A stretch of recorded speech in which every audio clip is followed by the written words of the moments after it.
Top of the day, beautiful people. I was going to be on time today.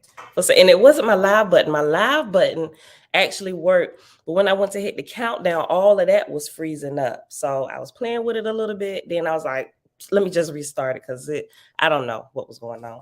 All right, beautiful people. Happy Wednesday? Yep, Wednesday, May the 3rd, 2023, day 35 of year 5 of reading through books, laws, and prophets. And of the 5-year consecutive day count, it is day 1414. And today is also Vinette's birthday. Everybody saying happy birthday to Vinette. Happy birthday to you. Happy birthday to you. Happy birthday. Is Renee even here? I didn't even. Yep, she here. All right, Dawn, what's good, sis? Auntie Belinda Brown, Grand Wednesday. Happy hump day. Jamia, yes, look, I saw your comment. I actually made the comment from my phone. I had to pull the live up on my phone to leave the comment because everything, for y'all that use StreamYard, everything over here on the right side of the screen just froze up. Mom, shalom, shalom, Vinay. Happy birthday, sis. Kings and Queens Coaching Group, shalom. Derek, shalom. Cousin Shayla, grand rising, love and light to all. Yes, I did. It froze. Levon, peace and blessings. The artist, shalom, sis. Just me, blessings. Vinay said, thank you. All right, beautiful people. The happy birthdays up here for Vinette, for the ones that did the happy birthday faces. All right, beautiful people and everybody here hanging out in the background today. Happy hump day. All right, y'all. So I said today, before we move on to the next chapter in both books, as a matter of fact, we ain't going to be here tomorrow because we're observing the Sabbath, right? So we're going to get over here into the legends of the Jews, and I'm going to read that portion about Enoch. But also in this section, matter of fact, just in case, yesterday, y'all didn't get the link. I'm going to open this up on another screen so I can read it and still see y'all. Okay, that's the link right there. No, do not do my update yet. Okay, that's the link right there to sacred text. So let me do this. Open it up. Take it out of here. There we go. Put it on another screen. Let me do this. What I really need here is a double screen. What I really need is my own studio. I got one, but right now it's a guest room. All right, hold on, let me see. Make sure I can see all of this. All right, so what I want to do, look, before I read this portion of Enoch, y'all, I forgot. I went through here. Oh man. This whole, like all of the legends of the Jews is good to me. But I forgot in this part, because it's been a minute since we said or heard anything about Lilith, right? I forgot that whole portion in here about the descendants of Adam and Lilith. Y'all want to hear that? I forgot I asked y'all before I go in here and read it. That's on this page too. So for this whole page, this whole section, which is the 10 generations, within this sections, it's a lot of different sections. So the 10 generations has the birth of Cain, fratricide, the punishment of Cain, the inhabitants of the 7 earth. Oh, maybe we should read the inhabitants of 7 earth too. I'm gonna read that because some of that is kind of similar to some of the stuff we read in Owaspy about the first humans and stuff. Hold on, Jamil said, I read about her last night in the Holy Megillah. Okay, I didn't even know Lilith was in the Holy Megillah. What part? I'm gonna have to jump to it to see. Let me know what part, Jamil. Okay, so I want to read that. Hold on, I'm gonna read the inhabitants of the 7 earth. Then we'll jump down to the descendants of Adam and Lilith, and then we'll go into Enoch and Enoch. Brian Job, peace to the church. Uncle JB, grand rising. All right, y'all. Let's see. So, you know what, Father? Thank you for the freedom you bestow upon us. Freedom. Yeah, freedom, right? Because we free to look at everything. Put the pieces of the puzzle together. This is fun to me. I don't know about y'all. Okay, Book of Noah, chapter 1. All All right, let me write that down real quick. Let me look at it too. Hold on.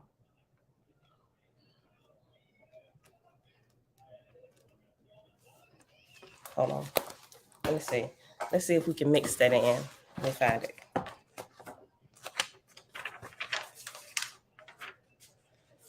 Page 253. Wait, 253.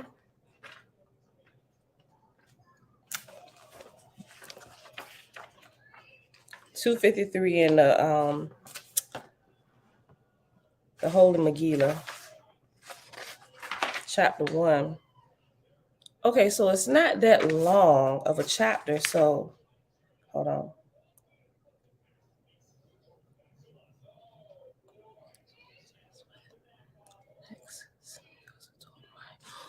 Oh, we should read it. Oh, we should read it. We should read it. Okay. Okay. Okay, so let's read. Let me see. Okay, let me read the inhabitants of the seven earths first. Then we'll jump down to the descendants of Adam and Lilith.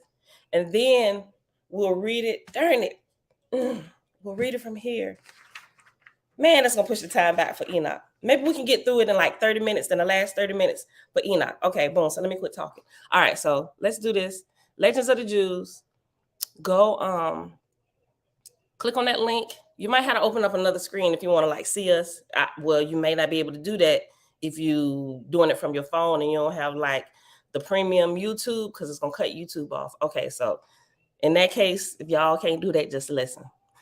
All right, but go to the link and scroll all the way down to the inhabitants of the seven earths. Okay. When Adam was cast out of paradise, he first reached the lowest of the seven earths, the Erez, E-R-E-Z, which is dark, without a ray of light, and utterly void. Adam was terrified, particularly by the flames of the ever-turning sword, which is on this earth. After he had done penance, God led him to the second earth, the Adama, where there is light reflected from its own sky and from its phantom-like stars and constellations. Here dwell the phantom-like beings that issue from, hold on, I need to use my mouse to do this so I don't skip lines. Here dwell the phantom-like beings that issued from the union of Adam with the spirits. Okay, so y'all gotta, okay, some of this, when we done reading this, y'all gonna, if y'all haven't read it before, to kind of catch you up, you just gonna have to go back up, right? Just to kind of fill you in on a few portions. Audrey, shalom. Don, what's good, sis? Wait, did I say hey to Don already? But if not, it's always good to say it again. Facebook user, not sure who that is. You're coming in from the private group. All right. It could be my cousin, Nikki. Nikki, hey, cousin. Okay. The inhabitants of the seven earth. Let me just start it over. When Adam was cast out of paradise, he first reached the lowest of the seven earths, the Erez, which is dark, without a ray of light, and utterly void. Adam was terrified, particularly by the flames of the ever-turning sword, which is on this earth. After he had done penance, God led him to the second earth, the Adama, where there is light reflected from its own sky and from its phantom-like stars and constellations. Here dwell the phantom-like beings that issued from the union of Adam with the spirits. They are always sad. The emotion of joy is not known to them. They leave their own earth and repair to the one inhabited by men, where they are changed into evil spirits. Then they turn to their abode for good. Then they return to their abode for good, repent of their wicked deeds, and till the ground, which, however, bears neither wheat nor any other of the seven species. In this Adama, Cain, Abel, and Seth were born. After the murder of Abel, Cain was sent back to the Erez, where he was frightened into repentance by its darkness and by the flames of the ever-turning sword. Accepting his penitence, God permitted him to ascend to the third earth, the Arka, A-R-K-A, which receives some light from the sun. The Arka was surrendered to the Canaanites forever as their perpetual domain.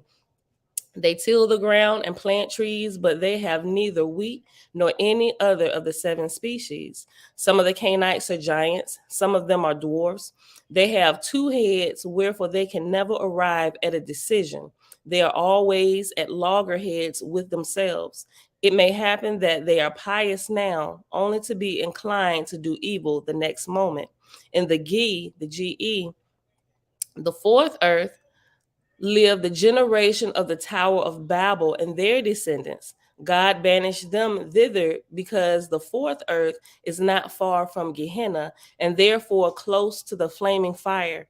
The inhabitants of the Ge are skillful in all arts and accomplished in all departments of science and knowledge, and their abode overflows with wealth. When an inhabitant of our earth visits them, they give him the most precious thing in their possession, but then they lead him to the Neshia, the fifth earth, where he becomes oblivious of his origin and his home. The Neshia is inhabited by dwarfs without noses. They breathe through 2 holes instead. They have no memory once a thing has happened. They forget it completely, whence their earth is called Neshia, forgetting. The fourth and fifth earths are like the Arcas. They have trees, but neither wheat nor any other of the 7 species. Nazarene is saying, Shalom, Shalom. Trina said, I really like this book. It really explained the Bible stories. I was like, wow, they didn't tell us the whole story. I know, right? I love this book. Fritz, Shalom, brother. Okay. The sixth earth, the Zia, Ziah, is inhabited by handsome men who are the owners of abundant wealth and live in palatial residences, but they lack water, as the name of their territory, Zia, drought, indicates. Hence, vegetation is sparse with them, and their tree culture meets with indifferent success. They hasten to any water springs that is discovered, and sometimes they succeed in slipping through it up to our earth, where they satisfy their sharp appetite for the food eaten by the inhabitants of our earth. For the rest, they are men of steadfast faith more than any other class of mankind. Adam remained in the Adama until after the birth of Seth, then passing the third earth, the Arca, the abiding place of the Canaanites, and the next 3 earths as well, the Ge, the Neshia, and the Zia, God transported him to the Tebel, Tebel, the 7th earth, the earth inhabited by men. Okay, and so the next section is the descendants of Cain. It's really good, but for the sake of time, I'm gonna skip over it. I'm just looking at it real quick. It's really good. Y'all just go back and read that. It talks about his 2 wives. Okay. So let's jump down to the descendants of Adam and Lilith. And then after we read this portion, we're going to read it in the book of Noah, chapter 1. Then we're going to come back here and read about Enoch. When the wives of Lamech heard the decision of Adam that they were to continue to live with their husband, oh man. Yeah, okay. So they just found out that Lamech killed the boy by mistake. If you're familiar with the Bible story, it just give a few more details. And both of Lamech's wives, they was like, no, we ain't living with this ninja no more. He's a murderer, and it's too much. We can't. Right. So they went to Adam for advice. What should we do? He's a murderer. He was like, listen, bro, I was blind. I didn't know what was happening, and I'm sorry. Right. So they like at odds. They said, we're not living with a murderer. Okay, that's just a quick backstory. When the wives of Lamech heard the decision of Adam that they were to continue to live with their husband, they turned upon him, saying, O physician, heal thy own lameness. They were alluding to the fact that he himself had been living apart from his wife since the death of Abel, for he had said, why should I beget children if it is but to expose them to death? Okay, so after Abel died, you know what? Because we saw it even here in Megillah, when Eve was like, listen, I wasn't for all these murdering of the animals and eating the flesh, right? And Adam, you ain't gonna repent, I'm gone, bro. And remember, she left, she went back to the tree of life. And Adam, that's what they were talking about. They was like, listen, how we gonna take this advice from you? You telling us to go back when you done lived apart from Eve since the death of Abel. right? But the death of Abel in the secret Nazarite scroll comes a little bit further after, right? We know everybody got the different stories. They're trying to piece it together, so the timelines seem off just a little bit, but nevertheless, it's good information. When the wives of Lamech heard the decision of Adam that they were to continue to live with their husband, they turned upon him, saying, "O physician, heal thy own lameness." They were alluding to the fact that he himself had been living apart from his wife since the death of Abel, for he had said, "Why should I beget children, if it is but to expose them to death?" Though he avoided intercourse with Eve, he was visited in his sleep by female spirits, and from his union with them sprang shades and demons of various kinds, and they were endowed with particular gifts. Now, do I think that this is far-fetched? Because I read this first, I'm like, what? Hold on.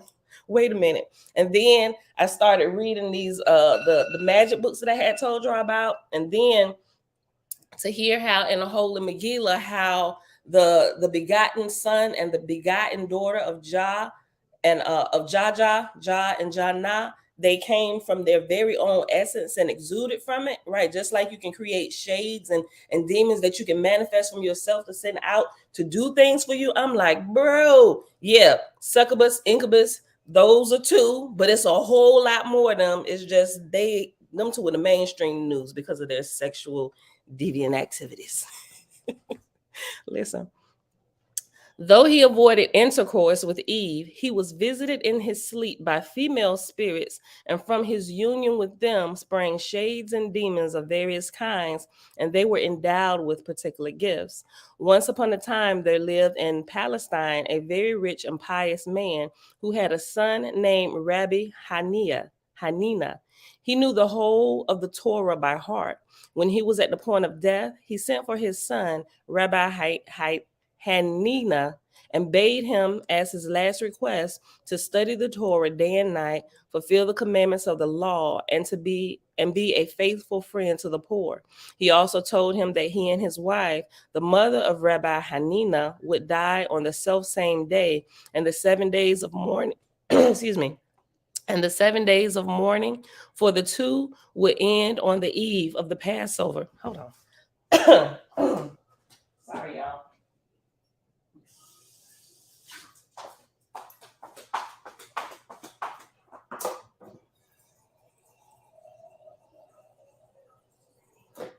Okay. All right.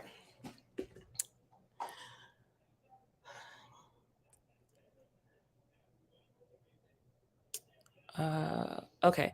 He also told him that he and his wife, the mother of Rabbi Hanina, would die on the self same day, and the 7 days of mourning for the two would end on the eve of the Passover. He enjoined him not to grieve excessively, but to go to the market on that day and buy the first article offered to him, no matter how costly it might be. If it happened to be and edible, he was to prepare it and serve it with much ceremony. His expense and trouble would receive their recompense. All happened as foretold. The man and his wife died upon the same day, and the end of the week of mourning coincided with the eve of Passover. The son, in turn, carried out his father's behest. He repaired to market, and there he met an old man who offered a silver dish for sale. Although the price asked was exorbitant, yet he bought it as his father had bidden. The dish was set upon the Seder table, and when Rabbi Hanina opened it, he found a second dish within, and inside this a live frog, jumping and hopping around gleefully. He gave the frog food and drink, and by the end of the festival, it was grown so big that Rabbi Hanina made a cabinet for him in which he ate and lived. In the course of time, the cabinet became too small, and the rabbi built a chamber, put the frog within, and gave him abundant food and drink. All this he did that he might not violate his father's last wish. But the frog waxed and grew. He consumed all his host owned until finally Rabbi Hanina was stripped bare of all his possessions. Then the frog opened his mouth and began to speak. "My dear Rabbi Hanina," he said, "do not worry. Seeing thou didst raise me and care for me, thou mayest ask of me whatever thy heart desireth, and it should be granted to thee. Bro, you been a magic frog all this time, and you just now telling me you can grant me wishes? Bro.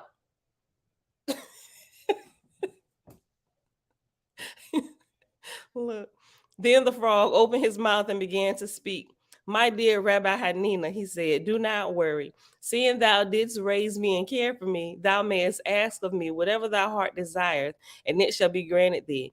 Rabbi Hanina made reply, I desire not, but that thou shouldest teach me the whole of Torah. The frog assented, and he did. Indeed, teach him the whole of the Torah and the 70 languages of men besides. His method was to write a few words upon a scrap of paper, which he had his pupil swallow. Thus he acquired not alone the Torah and the 70 tongues, but also the language of beasts and birds. Thereupon the frog spoke to the wife of Rabbi Hanina, Thou didst tend me well, and I have given thee no recompense, but thy reward will be paid thee before I depart from you. Only you must both accompany me into the woods. There you shall see what I shall do for you. Accordingly, they went to the woods with him. Arrived there, the frog began to cry loud and at the sound all sorts of beasts and birds assembled.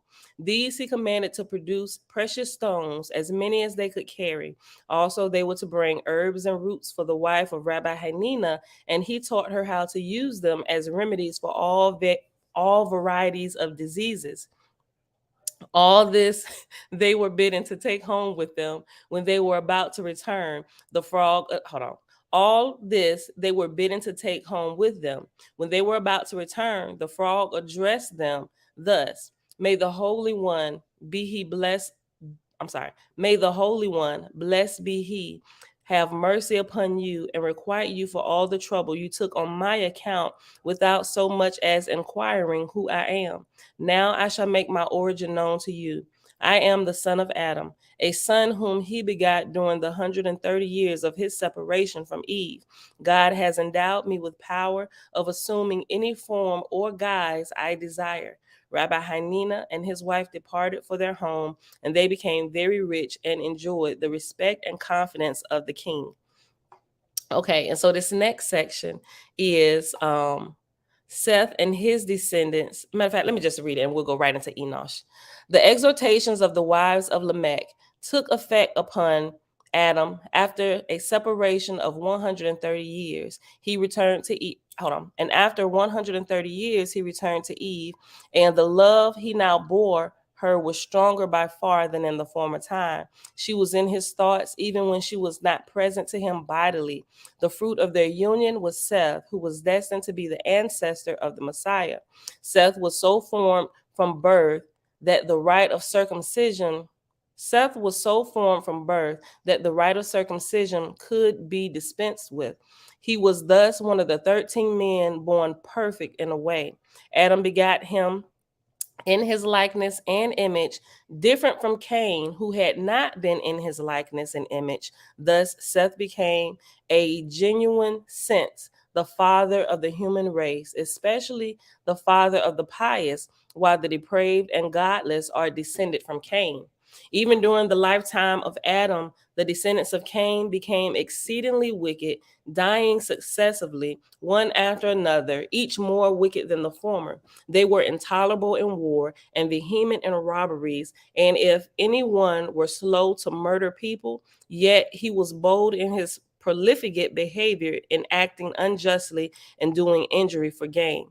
Now, as to Seth, when he was brought up and came to those years in which he could discern what was good, he became a virtuous man. And as he was himself of excellent character, so he left children behind him who imitated his virtues. All these proved to be of good disposition. They also inhabited one and the same country without dissensions and in a happy condition, without any misfortunes falling upon them until they died.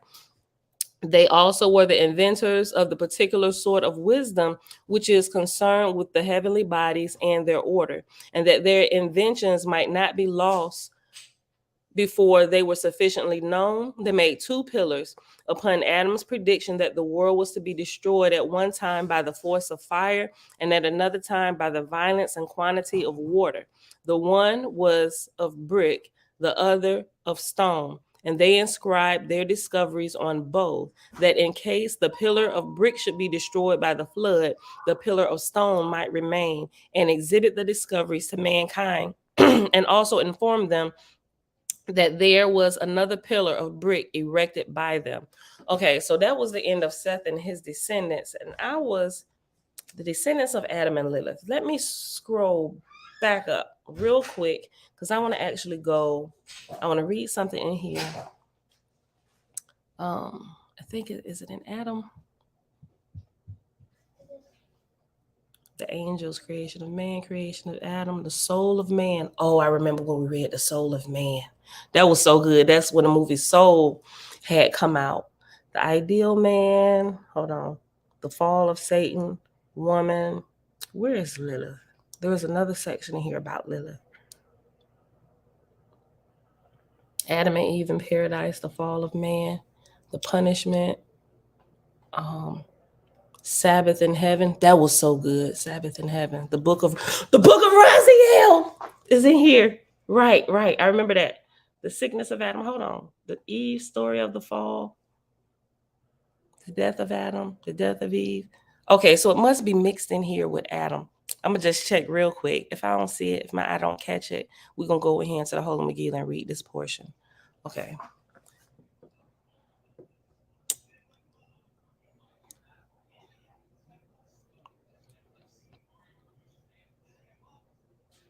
The creation of Adam. Oh. Man, it was funny.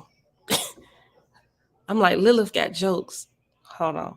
I don't see it. I think I'm scrolling too fast. The ideal man. Okay, I'm gonna have to come back later. I don't want to take too much time, but there's a portion there about Lilith when she didn't want to be with Adam no more. She was like, "Oh, I can't stand to look at him," and that's a little bit exaggeration, but she was talking about his head. Hold on. All right. Okay, so let's go. Let's hop over here, page 253, and the secret Nazarite scroll, right? And so it's the beginning of the book of Noah, being an account of the incarnation of Isaac as Noah and the banishment of Lucifer from this world. And when we come back to this, we're just gonna read this for the Lilith portion of it, but we're gonna read the whole chapter. Oh man. Oof. Oh wait. Yeah, we'll read the whole chapter because it's like 2.5 pages, and then we'll go back to Enoch. Okay. Chapter 1. The defilement of the earth by the seraphim. Behold, many generations had passed since the raising of the holy mount in the center of the Garden of Eden to become the center of El Cush. Go ahead. Yea, and many generations had passed since the ascension of the great Nazarene patriarchs and matriarchs. Lo, for many generations the Nazarenes were in dispersion, being persecuted without mercy by the Canaanites. For though Cain had long since perished in battle, his armies still ravaged the world. Yea, not only the Canaanites, but many nations of degenerated mankind waged war on the Nazarenes until the holy ones were nearly extinct. Then out of sight, due to their small numbers, the remaining Nazarenes were mostly forgotten, while the large nations waged war upon one another. Yea, much time passed. Lo, the wars became increasingly cruel and wicked, as Lucifer, with his seraphim generals, taught the people the black arts of warfare. This is good because when we hop back over here to Enoch, it's going to get into this part as well. Yea, they taught the art making. Hold on.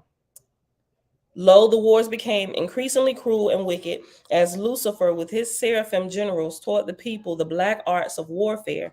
Yea, they taught the art of making deadlier weapons and provided the means to do so. And they made giant ferocious soldiers by mating seraphim with the daughters of man. These soldiers were birthed in glass tubes like Cain, for no human womb could birth such big babies. I used to wonder about that. I'm not sure. I just had come to the thought, I ain't gonna say realization. I'm just like, how did they? Well, I can see how tiny babies come out of me, and I got giants for sons, but not giants like this is talking about. They could have just grown extremely fast, right? Born to come through the womb, and then they grow super fast. And these soldiers were birthed in glass tubes like Cain, for no human womb could birth such big babies. How did they get the what happened? Like, because this just brings up another question. Okay, they mated them with the daughters of men, but then did they reach in and grab the seed out of her? Did they perform a surgery on her to take the baby out and put him in a glass tube? Like how something missing to me. And these soldiers were birthed in glass tubes like Cain, for no human womb could birth such big babies. Even Lucifer, though no longer of natural flesh, mated with the human woman. For in time, oh, the devil got a wife? Look, even Lucifer, though no longer of natural flesh, mated with a human woman. For in the time when he was still of flesh, which was long before he came to our world, he preserved his seed for this purpose, that he might seed many worlds. And his seraphim, some a mix of flesh and metal, some entirely artificial, did likewise at his command. What? Lucifer made it with Lilith? Lucifer made it with Lilith, a daughter of Cain who enjoyed drinking human blood. It's always something, ain't it? And after Lilith is reference number 1 at the bottom. The name Lilith stems from the word Lilin. A Lilin is a demon of the night. In the case of Lilith, she was a human who became demonic, becoming the prototype vampire due to her practice of drinking human blood. And that's the part I was trying to find. It didn't talk about her drinking blood, but there was a portion in there about her that gives just a little bit more detail, and her and Adam mating and stuff. Okay. In the case of Lilith, she was a human who became demonic, becoming the prototype vampire due to her practice of drinking human blood. It is important to note that the popular names Lillian, Lily, and Lilith are not related to this ancient seraphim, Lilin, Lilith word, the similarity being coincidental. All right, go back up. Verse 15. Lucifer mated with Lilith, a daughter of Cain who enjoyed drinking human blood. She was loathsome and wicked, and her son by Lucifer was named Sargon. And after Sargon is reference number 2, and 2 at the bottom says, the word Sargon means firm king. The Sargon of the book of Noah was the son of Lucifer and Lilith, and was himself the father of a long line of tyrants that will continue to plague the world to the last days. This most ancient Sargon predates the biblical mainstream Bible Sargon, king of Assyria, by many centuries. The later Sargon may have been of the line of the former Sargon. Go back up. Verse 16, I read again. She was loathsome and wicked, and her son by Lucifer was named Sargon. And Sargon was evil incarnate, and with his mate Lilith, Lucifer, and with his mate Lilith, Lucifer claimed the title Elohim. So now he was the false claimant of 2 holy names, Yahweh and Elohim. Yea, he was a false god, and his queen was no goddess. And he loved her not, but respected her evil. And look, I don't love you, but your evil, I'm gonna get to you hands down. We can partner together on something, but get out my face, because I can't stand you. Yea, he was a false god, and his queen was no goddess. And he loved her not, but respected her evil, and used her and other women to create bloodlines by which he would rule this world. Yea, he made it with other women of many races, that his seed would encompass the planet. But Lilith was his first and favorite wife, and he let her kill the others after. Dang. And he let her kill the others after they bore him children. Lo, the children of Lucifer were many, and from his line came many of the great tyrants that scourged the earth. Yea, and from his line will come many future tyrants, even unto the last days. And in various lands, Lucifer was known by various names. For behold, the people of various lands now spoke various languages, and many of the peoples had created gods and goddesses in their own image and likeness. Yea, from their own imaginations they created deities and holy books. And so Lucifer adopted the names of the deities in each land and took over their temples and slew their priests and installed his own priests in their place.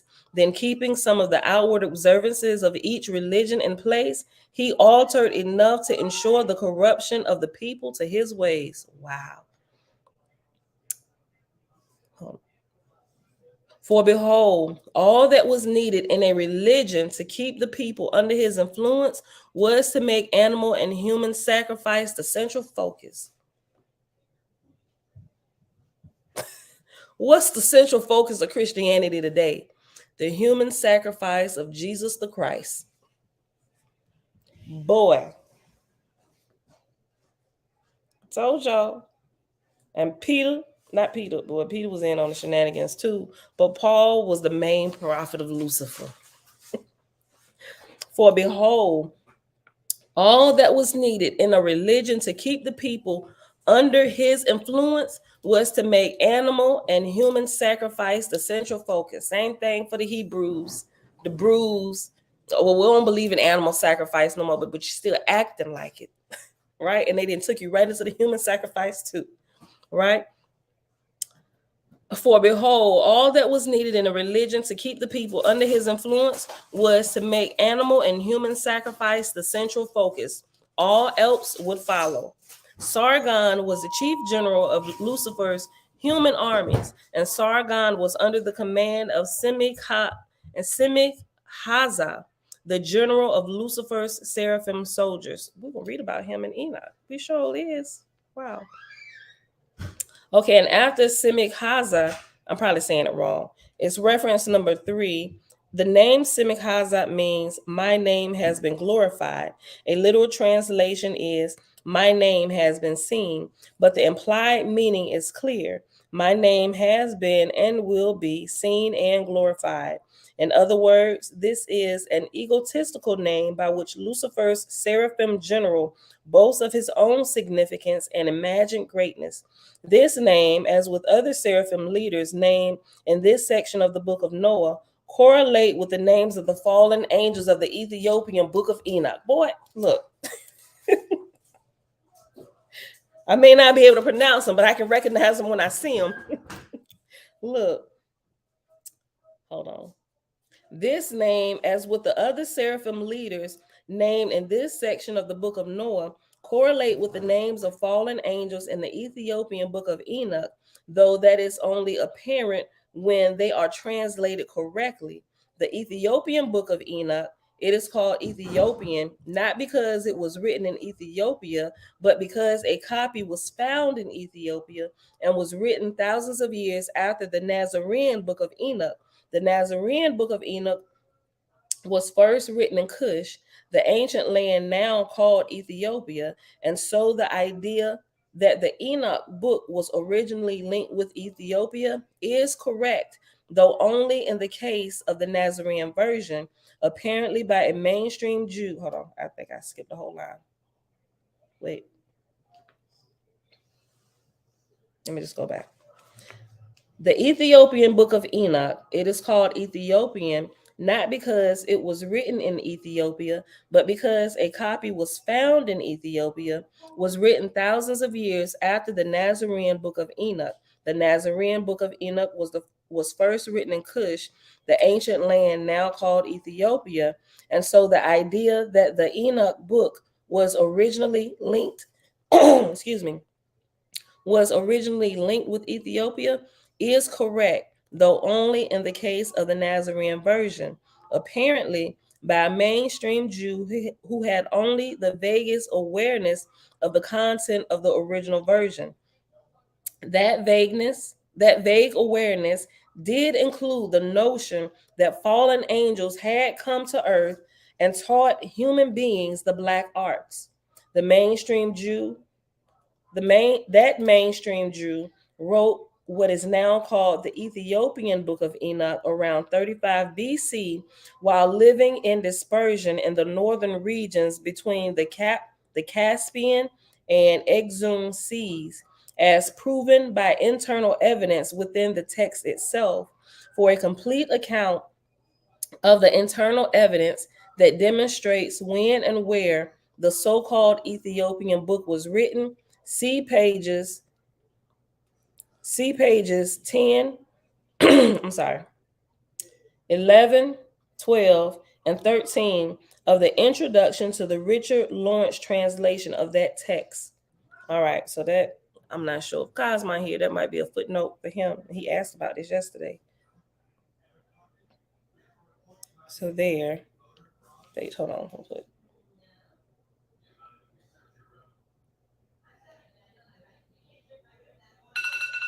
Oh man.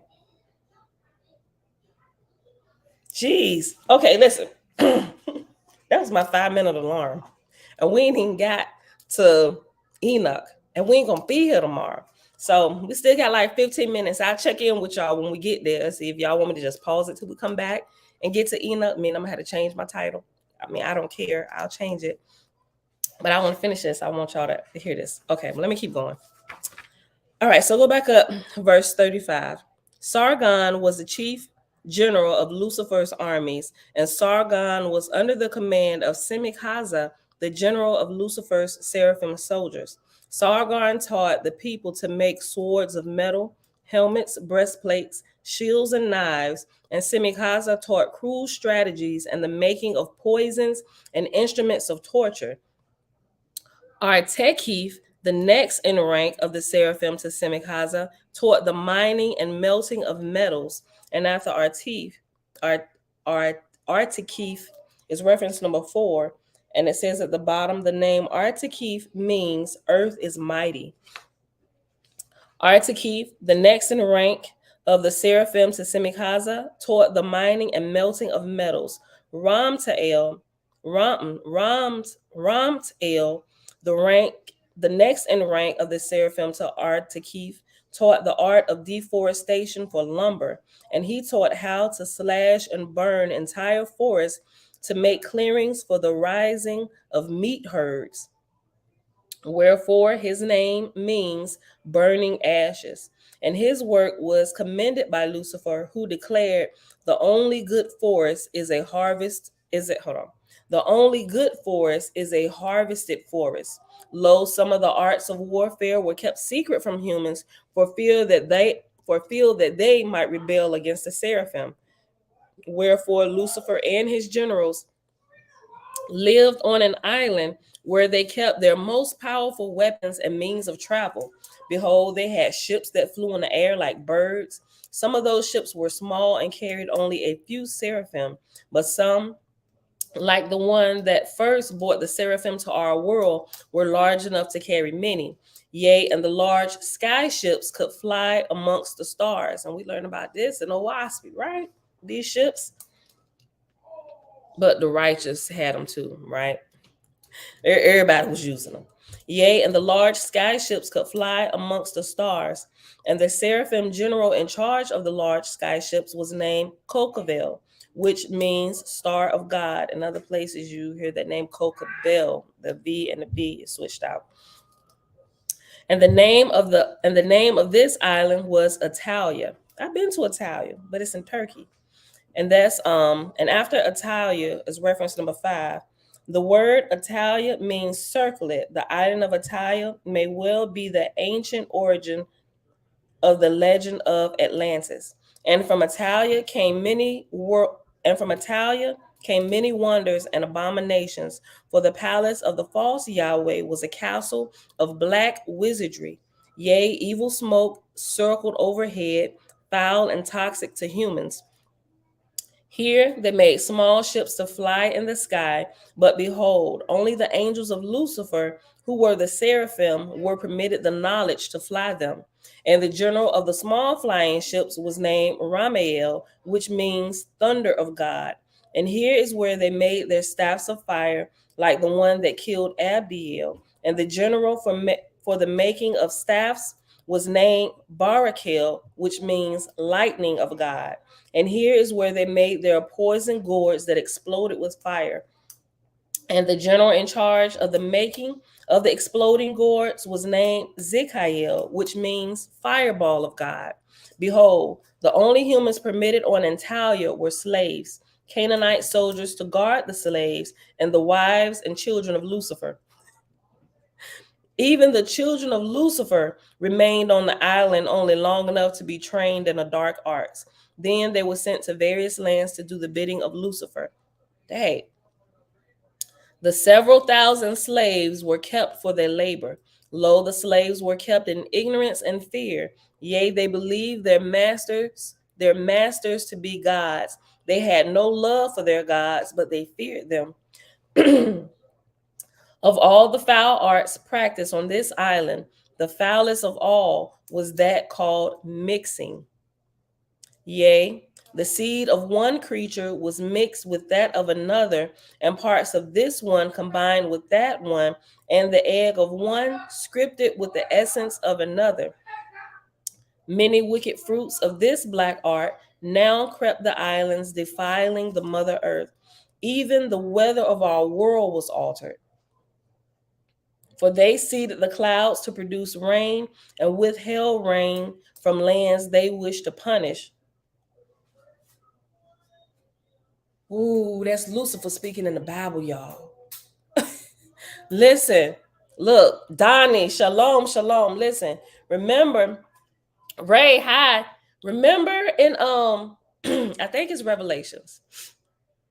Don't quote me, but I think it's Revelation where it says that those that don't go up to Jerusalem to worship the king will not get rain on their lands.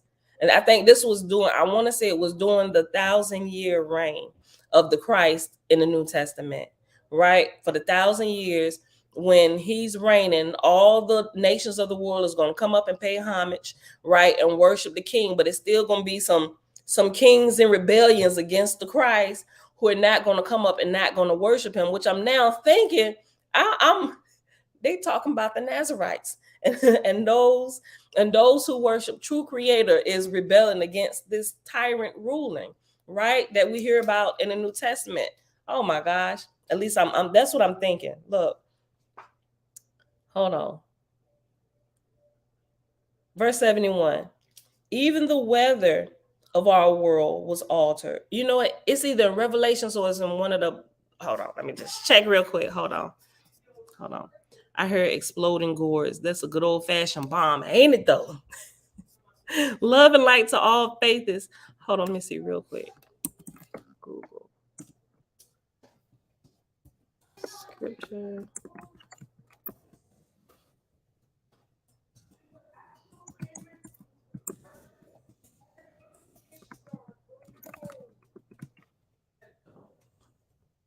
Worship.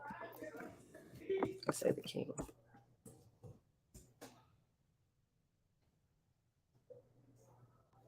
There it is. Okay. Oh, I'm sorry. I said maybe one of the book of the prophets. It's in Zechariah. Zechariah 14:17. Hold on.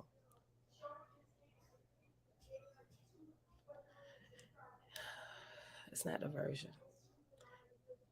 And it shall be that whoso will not, and in the King James Bible it says, and it shall be that whoso will not come up of all the families of the earth unto Jerusalem to worship the King, the Lord of hosts, even upon them shall be no rain. Bro, this is Lucifer through and through here. Oh, MG. Divine, what's going on, fam? You logging in under your own account? That is right now. Look, listen. Satan is, when I say this, I might get banned. But yeah, NASA and HARP seeding clouds. I was about to say something. but I haven't made a disclaimer yet for that. I might have to add a governmental disclaimer. I only got so many characters for my long running banner at the bottom and my disclaimers. But listen, that is right, Devon. Look, it's the same exact spirits. Okay, verse 71. Even the weather of our world was altered, for they seeded the clouds to produce rain and withheld rain from lands they wished to punish. Let me put right here, Zechariah. Was it 14 and 17? Okay. And the general in charge of the manipulation of the weather was named Matriel, which means rain of God. And the Mother Earth herself shook and cried in agony for this interference in her natural cycles through all things out of balance. Yea, the sweating slaves, the burning forest, the hunted creatures, the hunted souls, the poisoned soil, the smoky air, the foul waters, the praying saints, even the rocks and mountains and flowers and grasses all cried out for liberation from Lucifer. Wow. And that's the end of chapter 1. Hold on. Oh, okay. Yeah, we did. I'm like, wait a minute. Did we read about Lilith? I forgot. And here she's Lucifer's wife. Okay. Okay, so now hop back over to the Legends of the Jews. Legends of the Jews.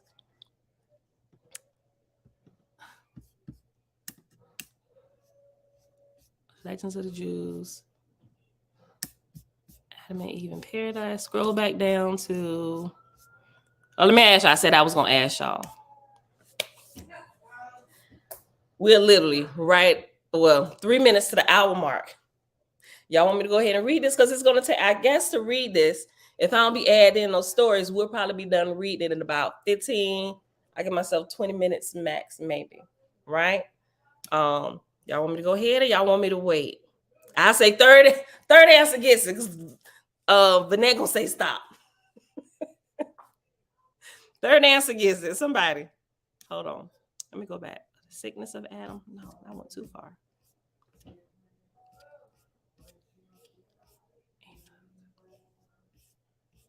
Oh, I'm sorry. That's because I went back. Keep going. Read it. Yes. Vanette! You said, oh my God. Look. Hold on. I got to go back to the next page. I'm in the wrong one. That's why. That one's long. Hey, son. The 10 generations. Okay. Okay, so go back to the link. Legends of the Jews. To the section. Scroll down to Enosh. Enosh. Okay. Dang it, I overslept. I say, let's go. Look, you got to go back and hear about the devil and his wife. Well, let's listen. What was funny? I reshared yesterday the video about the cows at the end of the rainbow when we was in Disney back in September. Okay, girl. And so I forgot in there. During that time we was riding in the car, it started pouring down, raining, and the sun was out. And we was actually talking about the devil beating his wife. Then my husband said, well, I heard it the other way. He said, when the sun is out, when it's raining, the wife is beating the devil. And I was like, I had never heard it that way before. But that's funny. And I did not even know we was going to be reading about the devil and his wife today. Because Jamil was the one that mentioned it. I didn't even know that existed here in Megillah, in the book of Noah. So that's pretty cool. Okay. Enosh. Legends of the Jews. Enosh was asked who his father was, and he named Seth. The questioners, the people of his time, continued, who was the father of Seth? Enosh, Adam. And who was the father of Adam? He had neither father nor mother. God formed him from the dust of the earth. But man has not the appearance of dust. After death, man returns to dust, as God said, and man shall turn again unto dust. But on the day of his creation, man was made in the image of God. How was the woman created? Male and female, he created them. But how? God took water of the earth and molded them together in the form of man. But how? Pursued the questioners. So it's a question and it's being answered, going back and forth. And we can tell which version of this story they asking questions from. Enosh He said, but how, pursued the questioners. Enoch took 6 clods of earth, mixed them and molded them, and formed an image of dust and clay. But said the people, this image does not walk, nor does it possess any breath of life. He then essayed to show them how God breathed the breath of life into the nostrils of Adam, but when he began to blow his breath into the image he had formed, Satan entered it. And the figure walked, and the people of his time who had been inquiring of these matters of Enoch went astray after it, saying, what is the difference between the bowing down before this image and paying homage to man? The generation of Enoch were thus the first idol worshippers, and the punishment of their folly was not delayed long. God caused the sea to transgress its bounds, and a portion of the earth was flooded.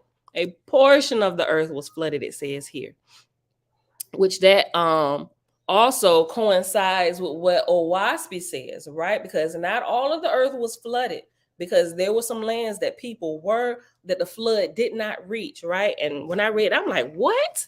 That just throws a whole monkey wrench in in my chain while I'm moving super fast. Like I flipped off my bike. Listen. Hold on. I'm gonna go back. Enoch took 6 clods of earth, mixed them and molded them, and formed an image of dust and clay. But said the people, this image does not walk, nor does it possess any breath of life.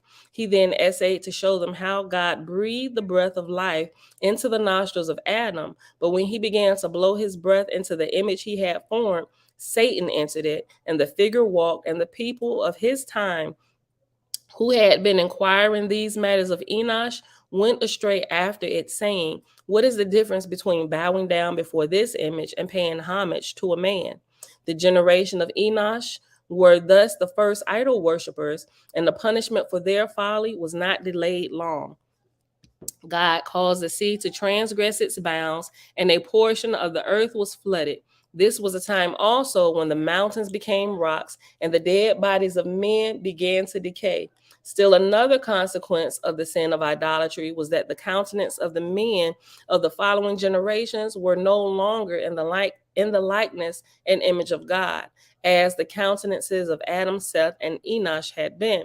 They resembled centaurs and apes, and the demons lost their fear of men. But there was still a more serious consequence from the idolatrous practices introduced in the time of Enoch. When God drove Adam forth from paradise, the Shekinah remained behind. We hear about the Shekinah here in Owaspi, right? Everybody knows Shekinah, right? The Shekinah, hold on. When God drove Adam forth from paradise, the Shekinah remained behind, enthroned above a cherub under the tree of life.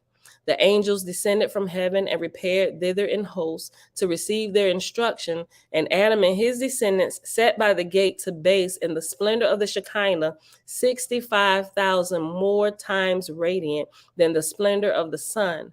This brightness of the Shekinah makes all upon whom it falls exempt from disease, and neither insects nor demons can come nigh unto them to do them harm. That's a good question, Abigail. Mountains became rocks. What did they look like before? I was thinking about that yesterday when I was skimming through this. I'm like, oh yeah, I forgot about that. I don't know, right? But everything was beautiful until it was touched by Satan and Lucifer and their minions and their whole crew. I might have to pull it up, Jamia. Sabrina on Netflix is good. Okay. Look, so let me go back here.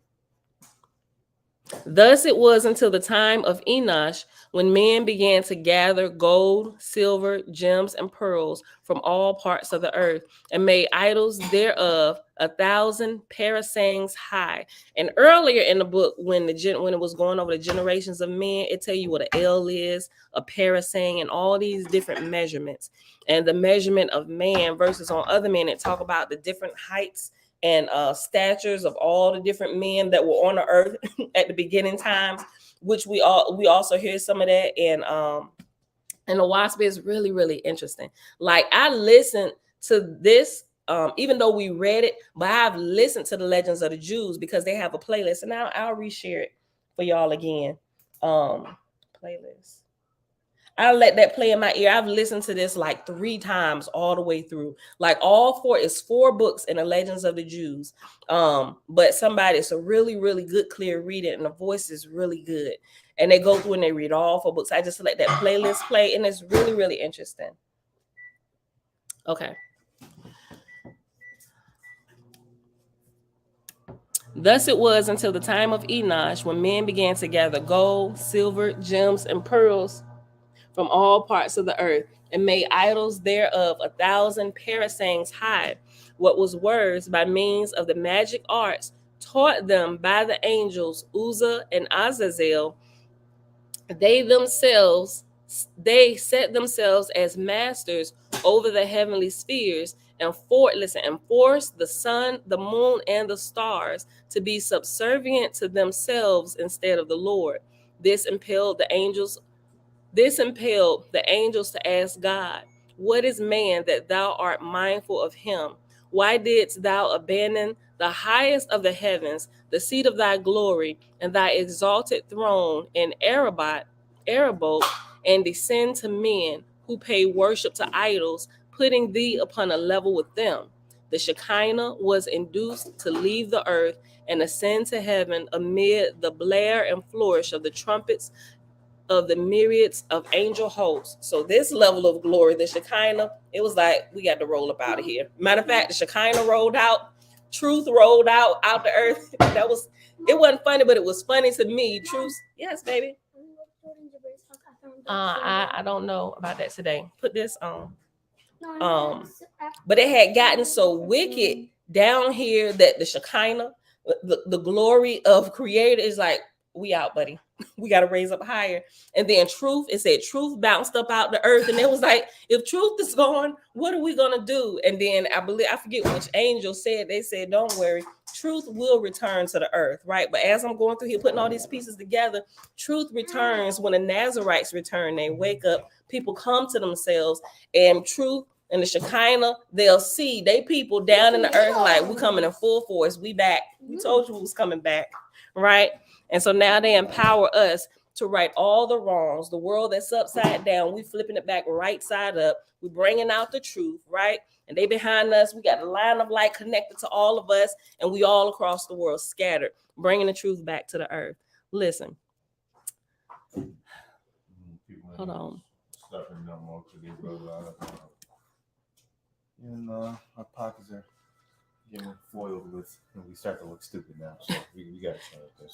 The Shekinah was induced to leave the earth and ascend to heaven amid the blare and flourish of the trumpets of the myriads of angel hosts.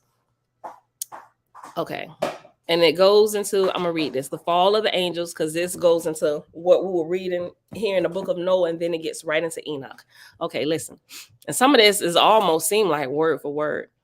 The fall of angels, the depravity of mankind, which began to show itself in the time of Enoch, had increased monstrously in the time of his grandson Jared by reason of the fallen angels. When the angels saw the beautiful, attractive daughters of men, they lusted after them and spoke, "We will choose for ourselves only from the daughters of men and beget children with them." Their chief, Shemihaza, same one over here, right? But here, Shemikhaza. It's Shemik. Yeah, it's a K here. It's not a K in the one here. But it's spelled almost exactly the same, just without the K here in the Legends of the Jews. Look at what you're doing. Turn it back around. Thank you. Turn it. Right there. Thank you. Okay. What are you looking for? I was looking for a tan. Over here.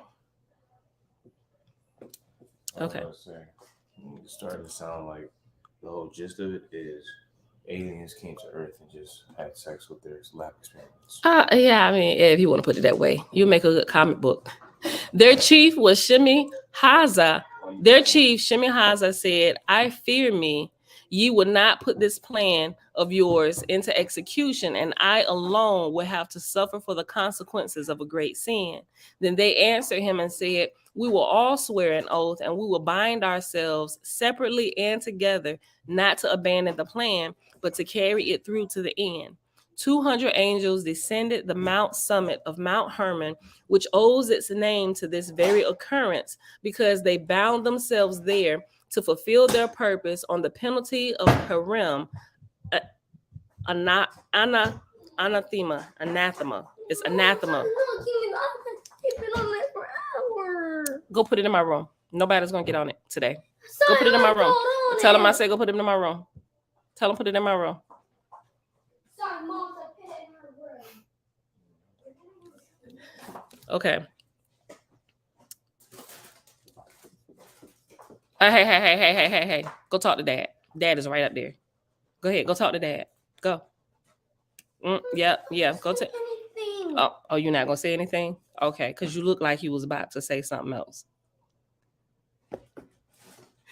200 angels descended to the summit of Mount Hermon, which owes its name to this very occurrence, because they bound themselves there to fulfill their purpose on the penalty of Harim, anathema. Under the leadership of 20 captains, they defiled themselves with the daughters of men, unto whom they taught charms, conjuring formulas, how to cut roots, and the efficacy of plants. The issue from these mixed marriages was a race of giants, 3,000 ells tall, who consumed the possessions of men. When all had vanished, they could obtain nothing more from them. The giants turned against men and devoured many of them, and the remnant of men began to trespass against birds, beasts, reptiles, and fish, eating their flesh and drinking their blood. Then the earth complained about the earth, right? Mother Earth here complaining, and she shaking and reeling, all of this stuff, right? Listen. Then the earth complained about the impious evildoers, but the fallen angels continued to corrupt mankind. Azazel taught men how to make slaughtering knives, arms, shields, and coats of mail. He showed them metals and how to work them, and armlets of all sorts of trinkets, and he used and the use of rouge for the eyes, and how to beautify the eyelids, and how to ornament themselves with the rarest and most precious jewels and all sorts of paints. They even use it. We know today that makeup is not everybody that put on makeup, right? Because I think some houses need a little paint, right? But listen, we're talking about the makeup that's being used as warfare today. We don't know that you is a man disguised as a woman. What? Like, you literally can change the entire appearance of people with makeup. Like, it blows me away. It blows me away. See, Did that happen in Pan? A lot of this stuff, yeah, that's why Pan was sunk. Like, some of the stuff that we reading about over here, what I've seen them do, they're taking, so there's like an overarching wickedness that's happening here, but they're blaming it on idolatry, right? And you could say that same thing was going on in Pan. You could blame it on idolatry, or you can blame the overarching evil that's around them that's causing all of this stuff to happen. But remember, with Satan writing the books, he's saying it's the idolatry of men that's causing the stuff. Like, he trying to turn this story every which way, when we know that creators, like, you know what, wickedness is I can see the end from the beginning, and I can see that this is not going to get better, it's going to get worse. So we need to enact Plan Z. Remember Plan Z? The sinking of Pan.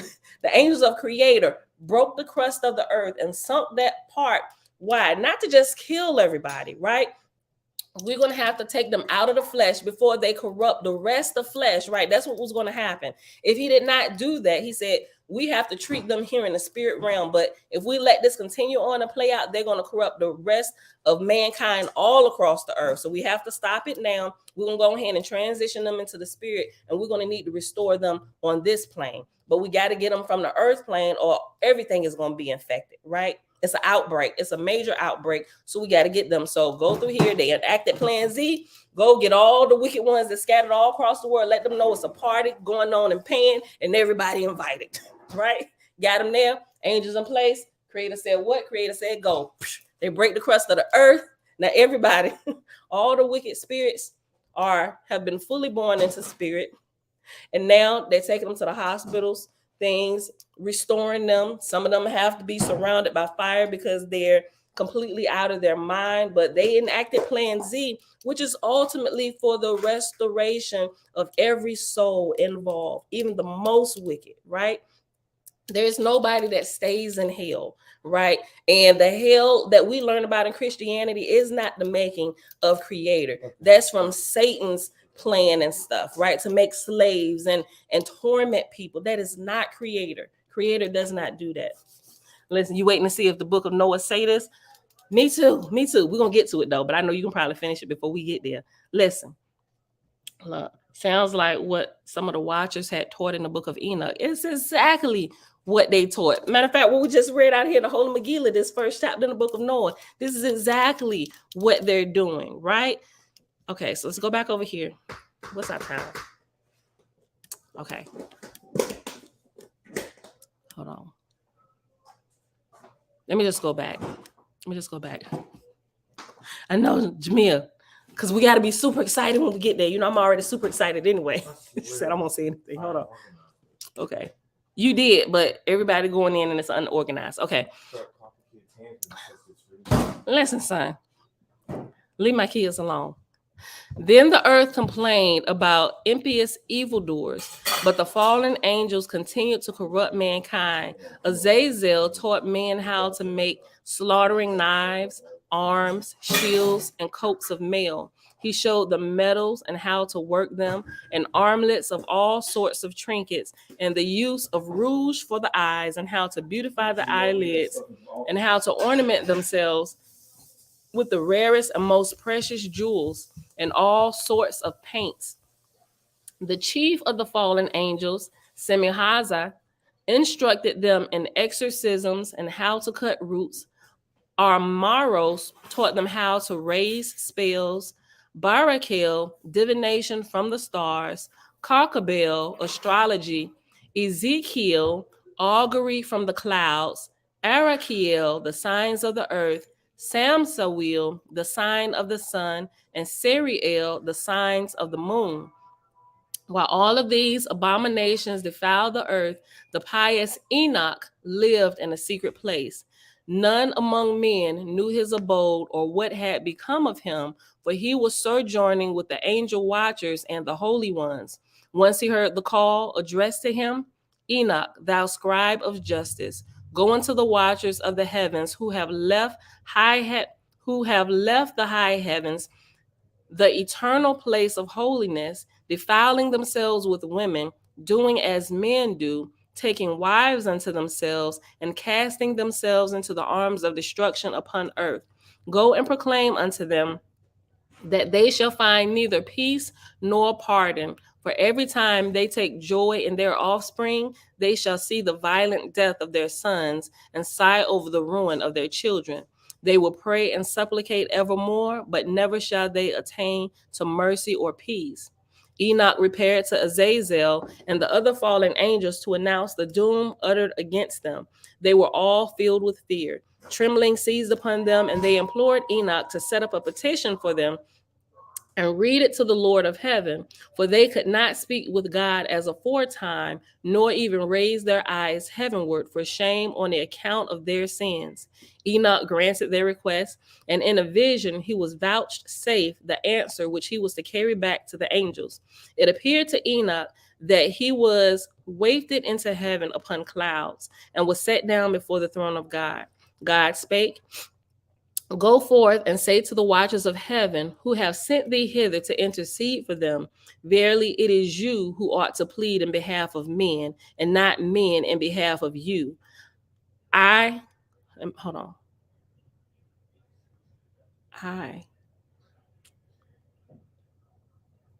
know, there might be a typo up here. Okay.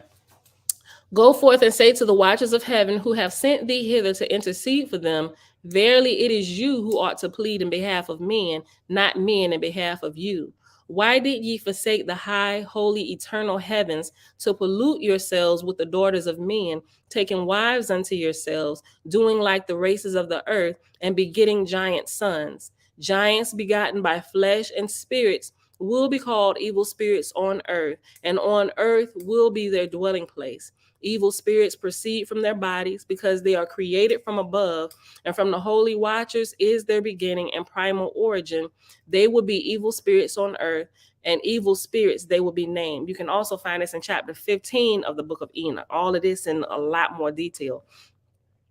And the spirits of heaven, and hold on. And the spirits of heaven have their dwelling in heaven, but the spirits of earth, which are born upon the earth, have their dwelling on earth.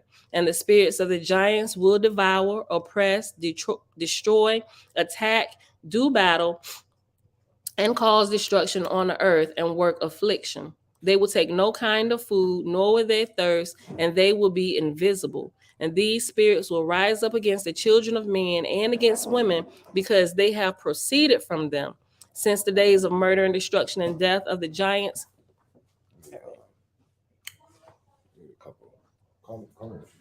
Okay.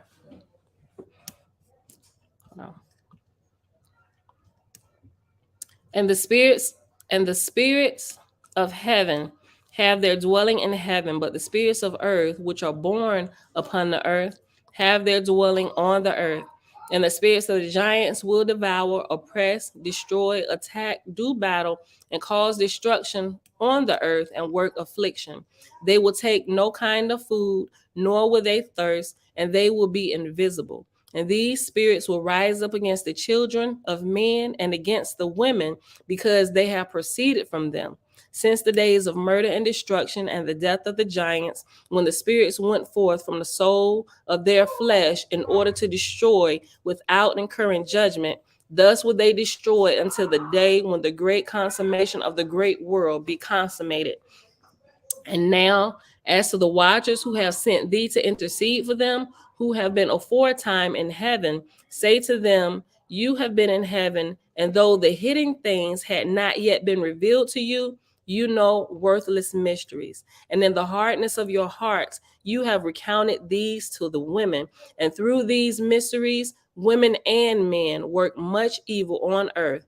Say to them, therefore, you have no peace.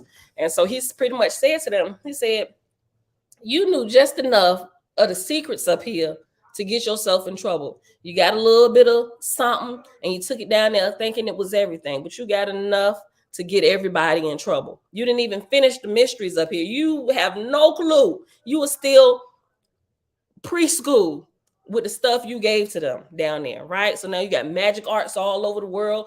Egypt then stole all the 12, I think it was like 12 kinds of magic that was released down here, and Egypt stole 10 of them and let the other 2 for the rest of the world.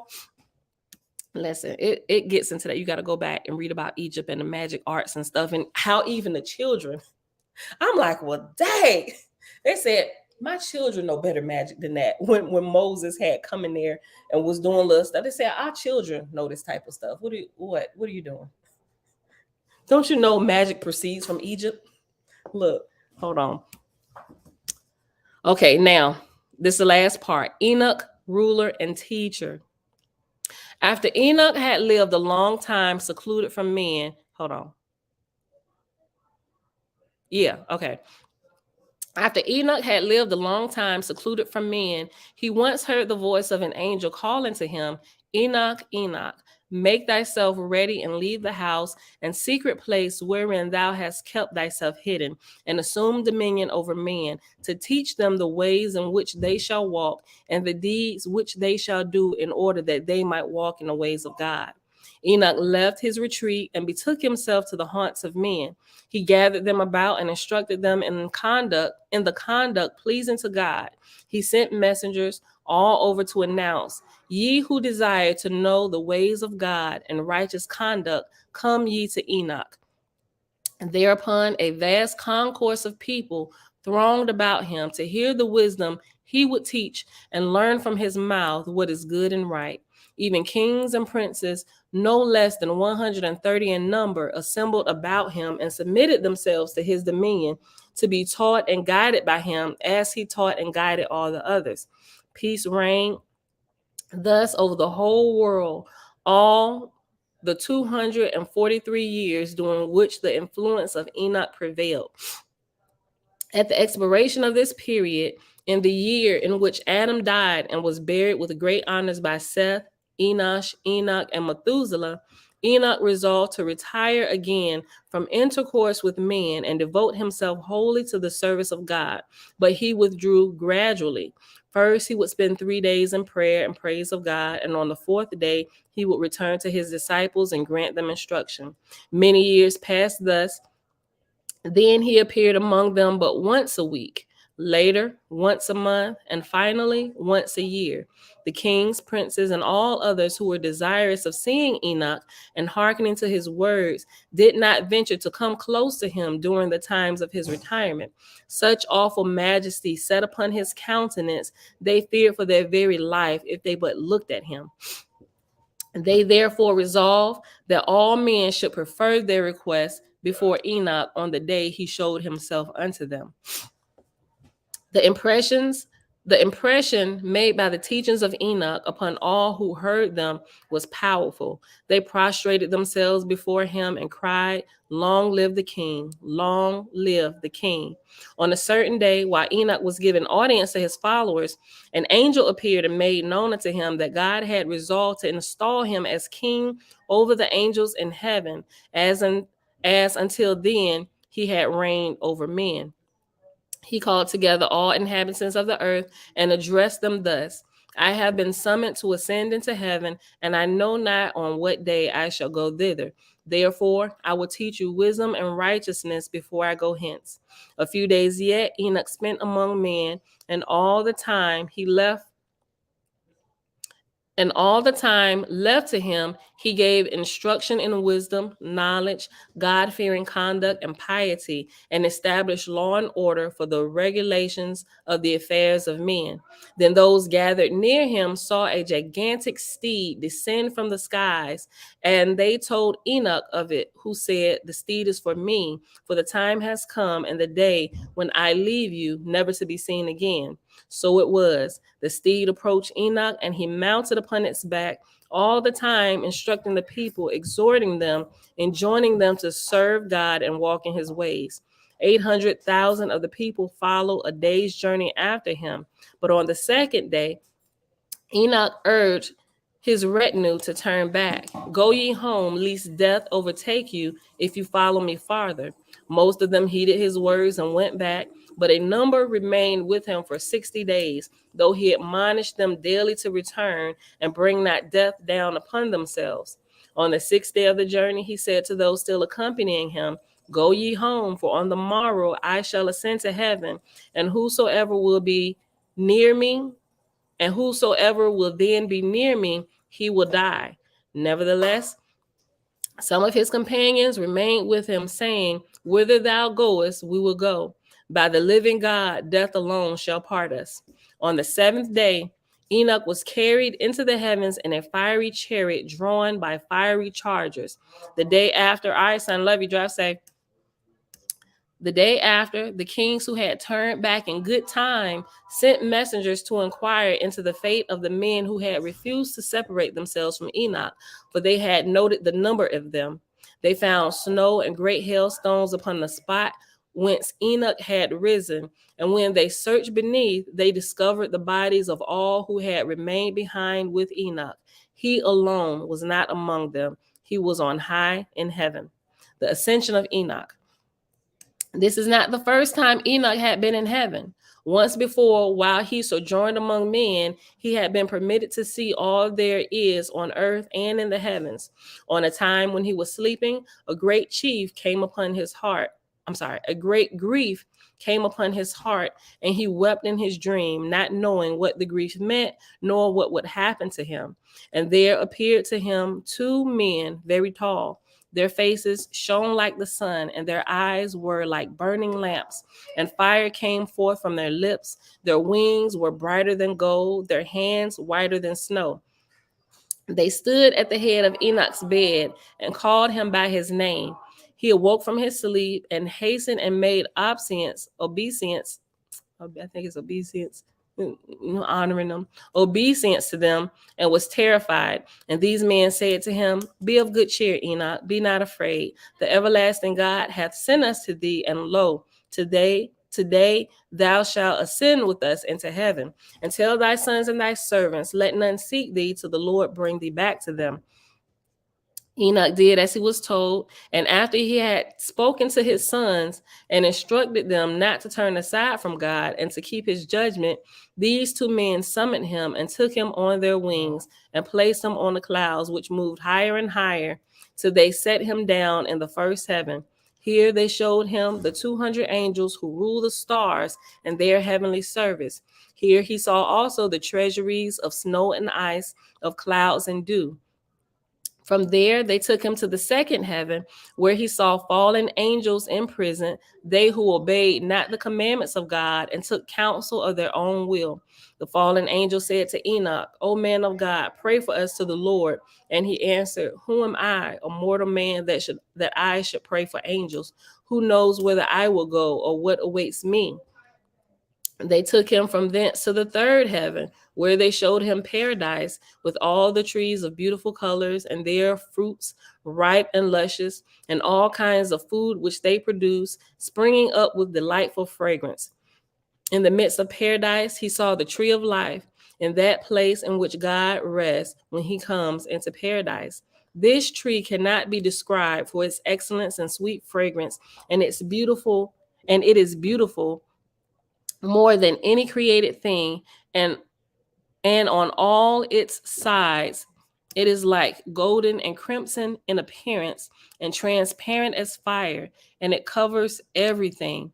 From its roots in the garden where there go forth 4 streams which pour out honey, milk, oil, and wine, and they go down to the paradise of Eden that lies on the confines between the earthly region of corruptibility and the heavenly region of incorruptibility, and thence they go along the earth. When I read that, I just thought about them 2 oceans that come together, but they never mix. I don't know why that just. I'm gonna have to keep going with that thought in a little while, but hold on, let me read this again. Hold on. From its roots in the garden, there go forth 4 streams which pour out honey, milk, oil, and wine, and they go down to the paradise of Eden that lies on the confines between the earthly region of corruptibility and the heavenly region of incorruptibility, and thence they go along the earth. He also saw the 300 angels who keep the garden, and with never ceasing voices and blessed singing as they serve the Lord every day. The angels leading Enoch explained to him that this place is prepared for the righteous, while the terrible place prepared for the sinners is in the northern regions of the third heaven. He saw there all sorts of tortures and impenetrable gloom, and there is no light there, but a gloomy fire is always burning, and all that place has fire on all sides, and on all sides cold and ice. Thus it burns and freezes. And the angels, terrible and without pity, carry salvage weapons, and their torture is unmerciful. So I'm kind of interested in now is who's guiding him. Well, it still could be somebody in the line of light bringing Enoch through, because we do know that's the levels, like the lower levels of heaven. Like the first level is hell, right? The false gods, they like are abundant in the earth realm on them first lower level. So okay, we're gonna keep on reading. Listen, hold on. The angels leading Enoch explained to him that this place is prepared for the righteous, while the terrible place prepared for the sinners is in the northern regions of the third heaven. Well, northern regions of the third heaven, or WASPy speaks about the third heaven. Matter of fact, I think about the third heaven. Most of the unsavory activities happen in the first and the second heaven, but the third heaven is like a whole lot better. And based on what we do here, when we transition over, we should, at least my goal is to have graduated here in the flesh, to be at least third heaven high. So when I go, I skip right past the first two. Like, I don't need none of them shenanigans in my life. I'm doing all I can to bypass all the shenanigans here. I ain't trying to go there. So I need to, when I check out, I need at least third heaven or higher. That's where I need to. That's how I'm living my life. And you know, I need to pass the first two when I get out of here. The ones from the third heaven better be waiting for me. Listen, hold on. And hold on. And all, let me just go back. The angels leading Enoch explained to him that this place is prepared for the righteous, while the terrible place prepared for the sinners is in the northern regions of the third heaven. He saw there all sorts of tortures and impenetrable gloom, and there is no light there, but a gloomy fire is always burning, and all that place has fire on all sides, and on all sides cold and ice. Thus it burns and freezes. And the angels, terrible and without pity, carry savage weapons, and their torture is unmerciful. The angels then took him to the fourth heaven and showed him all the comings in and goings forth, and all the rays of the light of the sun and moon. He saw the 15 myriads of angels who go out with the sun and attend him during the day, and the thousands of angels who attend him by night. Each angel has 6 wings, and they go before the chariot of the sun, while 100 angels keep the sun warm and lighted up. I got some stuff here to talk about the angels of the sun and that chariot and stuff. And I heard somebody, matter of fact, it's a magic book. I ain't gonna give y'all the name, first of all, because I don't even remember which one it is. But it talks about what you can do to be able to see the chariot move with the sun in the sky, right? So it's this little ritual you need to do, not like with candles and all that crap, but I'm gonna just call it ritual. But like the process you need to do to prepare yourself to see something that great. But I remember as I was looking into that, I was like, let me just see if anybody on YouTube made a video about this. And there was this one girl. Matter of fact, there was a call.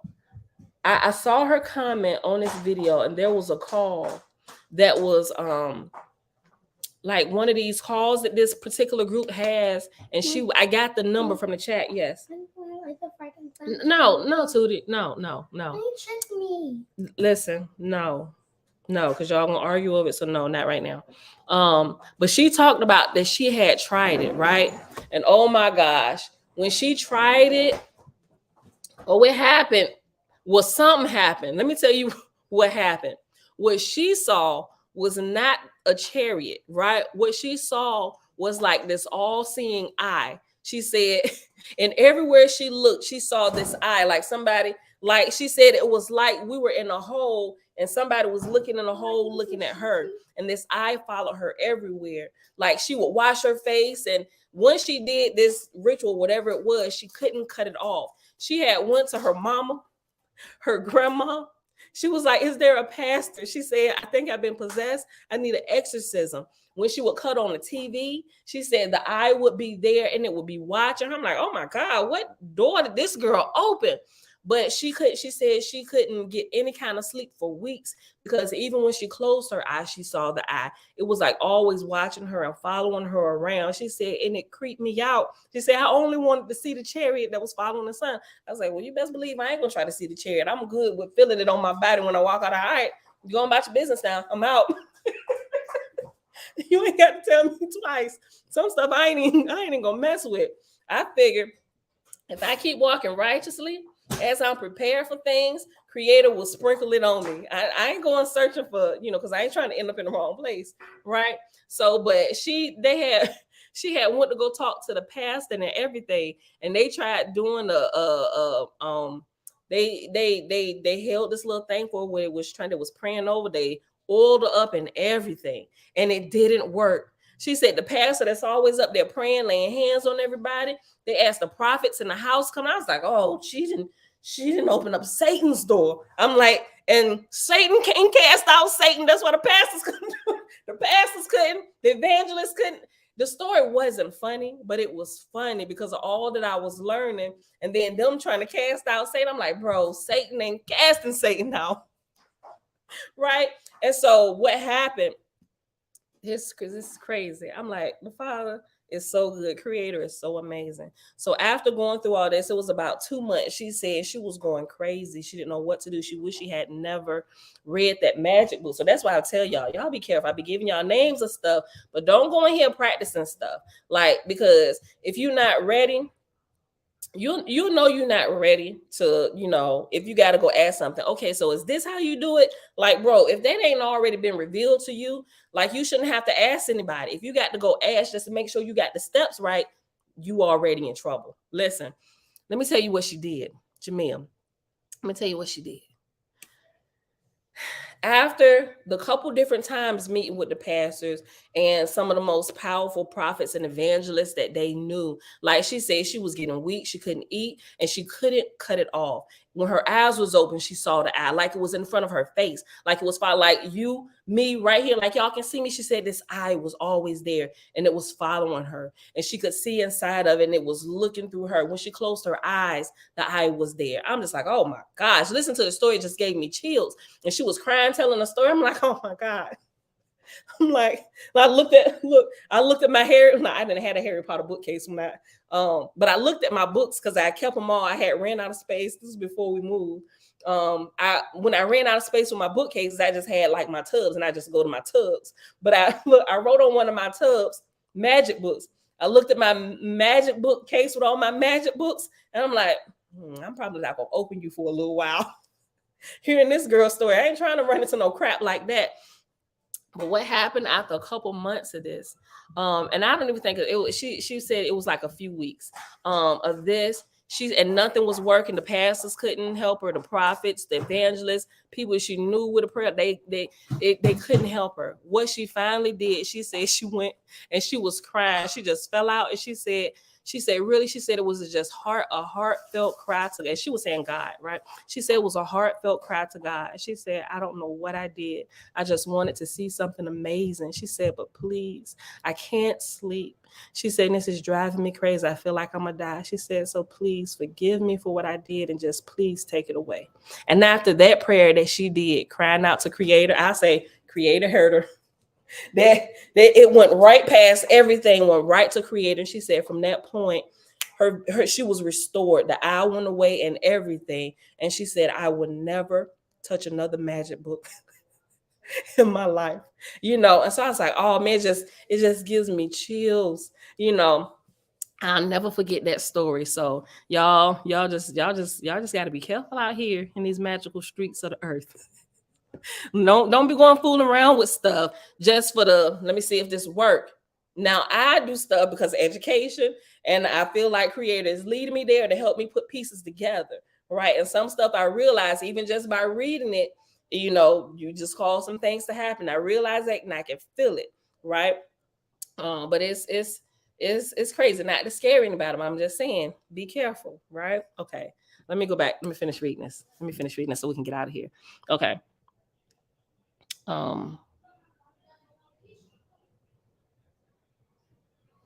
Wonderful. Let's go back to the fourth heaven. The angels took him to the fourth heaven and showed him all the comings in and goings forth and all the rays of the light of the sun and the moon. He saw the 15 myriads of angels who go out with the sun and attend him during the day, and the thousands of angels who attend him by night. Each angel has 6 wings, and they go before the chariot of the sun, while 100 angels keep the sun warm and light it up. He also saw the wonderful, strange creatures named phoenixes and chakidri, who attend the chariot of the sun and go with him, bringing heat and dew. They showed him also the 6 gates in the east of the fourth heaven, by which the sun goes forth, and the 6 gates in the west by where he sets, and also the gates by which the moon goes out, and those by which she enters. In the middle of the fourth heaven, he saw an armed host serving the Lord with cymbals and organs and unceasing voices. In the fifth heaven, he saw many hosts of the angels called Grigori, Grigori. Their appearance was like man, and their size was greater than the size of the giants. Their countenances were withered, and their lips silent. On his question who they were, the angels leading him answered, "These are the Grigori, who with their prince Salamael rejected the Holy Lord." Enoch then said to the Grigori, "Why wait ye, brethren, and serve ye not before the faces of the Lord? And why perform ye not your duties before the face of the Lord, and anger not your Lord to the end?" The Grigori listened to the rebuke, and when the trumpets resounded together with a loud call, they also began to sing with one voice, and their voices went forth before the Lord with sadness and tenderness. In the seventh heaven, he saw the seven bands of archangels who arrange and study the revolutions of the stars and the changes of the moon and the revolution of the sun, and superintend the good or evil conditions of the world. And they arrange teachings and instructions and sweet speaking and singing and all kinds of glorious praise. They hold in subjection all living things, both in heaven and on earth. In the midst of them are seven phoenixes and seven cherubim and seven six-winged creatures singing with one voice. When Enoch reached the seventh heaven, he saw all the fiery hosts of great archangels and incorporeal powers and lordships and principalities and powers. He was afraid and trembled with great terror. Those leading him took hold of him and brought him into the midst of them and said to him, "Be of good cheer, Enoch, be not afraid." And they showed him the Lord from afar, sitting on his lofty throne, while all the heavenly hosts, divided in 10 classes, having approached, stood on the 10 steps according to their rank, and made obeisance. They worshiping the Lord. Obeisance to the Lord. Now, listen, I'm thinking now, based on all that I know, this is a false god up here that they looking at. Did Enoch go to a false heaven? Is this? I don't know. I'm thinking. Things is rolling around in my head now. Let me keep going. And so they proceeded to their places in joy and mirth and boundless light, singing songs with low, gentle voices and gloriously serving him. They leave not, nor depart day and night, standing before the face of the Lord, working his will, cherubim and seraphim standing around his throne, and the six-winged creatures overshadow all his throne, singing with a soft voice before the face of the Lord, "Holy, holy, holy is the Lord of hosts. Heaven and earth are full of his glory." I'm thinking this is a false god. Am I the only one thinking this, or Pam, shut up and keep reading? Is it just me? Based on the look, my OSB sense is coming in strong right now. Is it just me? Okay, let me listen. Hold up. Let me go back. Right? That's what it's looking like. Exactly. He's not seeing a creator, maybe the ruling God of heaven, but they wouldn't have him bow down, right? So I'm thinking he's still going through shenanigan heavens, right? And maybe he ain't noticing it yet. OMG. I don't know, y'all. Listen, let me keep reading. Look, hold on. Let me go back a couple sentences.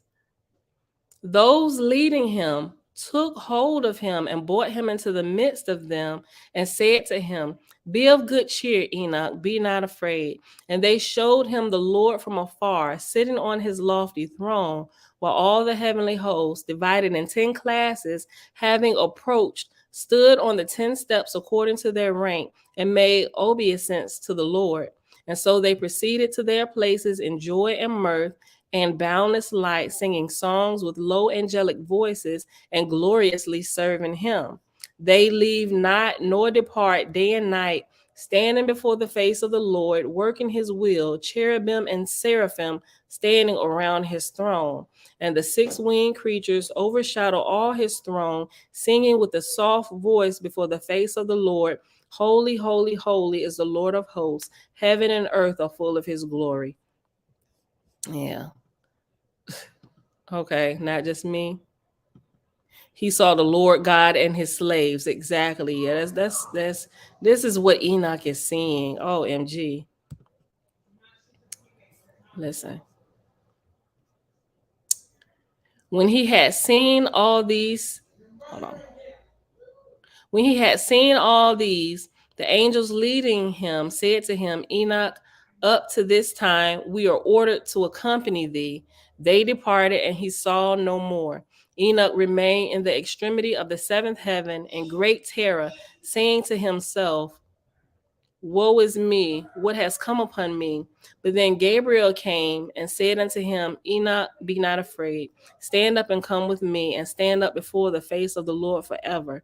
Enoch answered, O my Lord, my spirit has departed from me with fear and trembling. Call the men to me who have brought me to this place. Upon them have I relied, and with them I will go before the face of the Lord. And Gabriel hurried him away like a leaf carried off by the wind, and set him before the face of the Lord. Enoch fell down and worshiped the Lord, who said to him, Enoch, be not afraid. Rise up and stand before my face forever. And Michael lifted him up, and at the command of the Lord, took his earthly robe from him and anointed him with holy oil and clothed him. And when he gazed upon himself, he looked like one of God's glorious ones, and fear and trembling departed from him. God called then one of his archangels, who was more wise than all the others, and wrote down all the doings of the Lord. And he said to him, bring forth from the books of my store place, and give a reed to Enoch, and interpret the books for him. The angels did as he was commanded, and he instructed Enoch 30 days and 30 nights, and he instructed Enoch 30 days and 30 nights, and his lips never ceased speaking, while Enoch was writing down all the things about heaven and earth, angels of men, and all that is suitable to be instructed in. He also wrote down all about the souls of men, those of them which are not born, and the places prepared for them forever. He copied all accurately, and he wrote 336 books. After he had received all the instruction from the archangel, God revealed unto him great secrets, which even the angels do not know.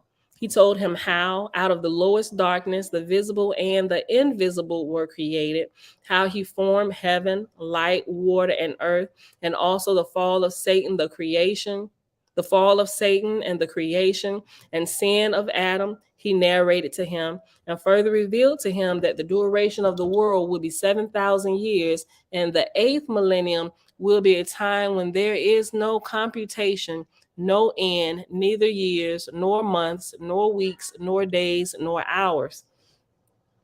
The Lord finished this revelation to Enoch with the words, and now I give thee Samuel and Raguel, who brought thee to me. Go with them upon the earth, and tell thy sons what things I have said thee, and what thou hast seen from the lowest heaven up to my throne. Give them the works written out by thee, and they shall read them, and shall distribute the books to their children's children, and from generation to generation, and from nation to nation. And I will give thee my messenger Michael for thy writings and for the writings of thy fathers. Oh my God.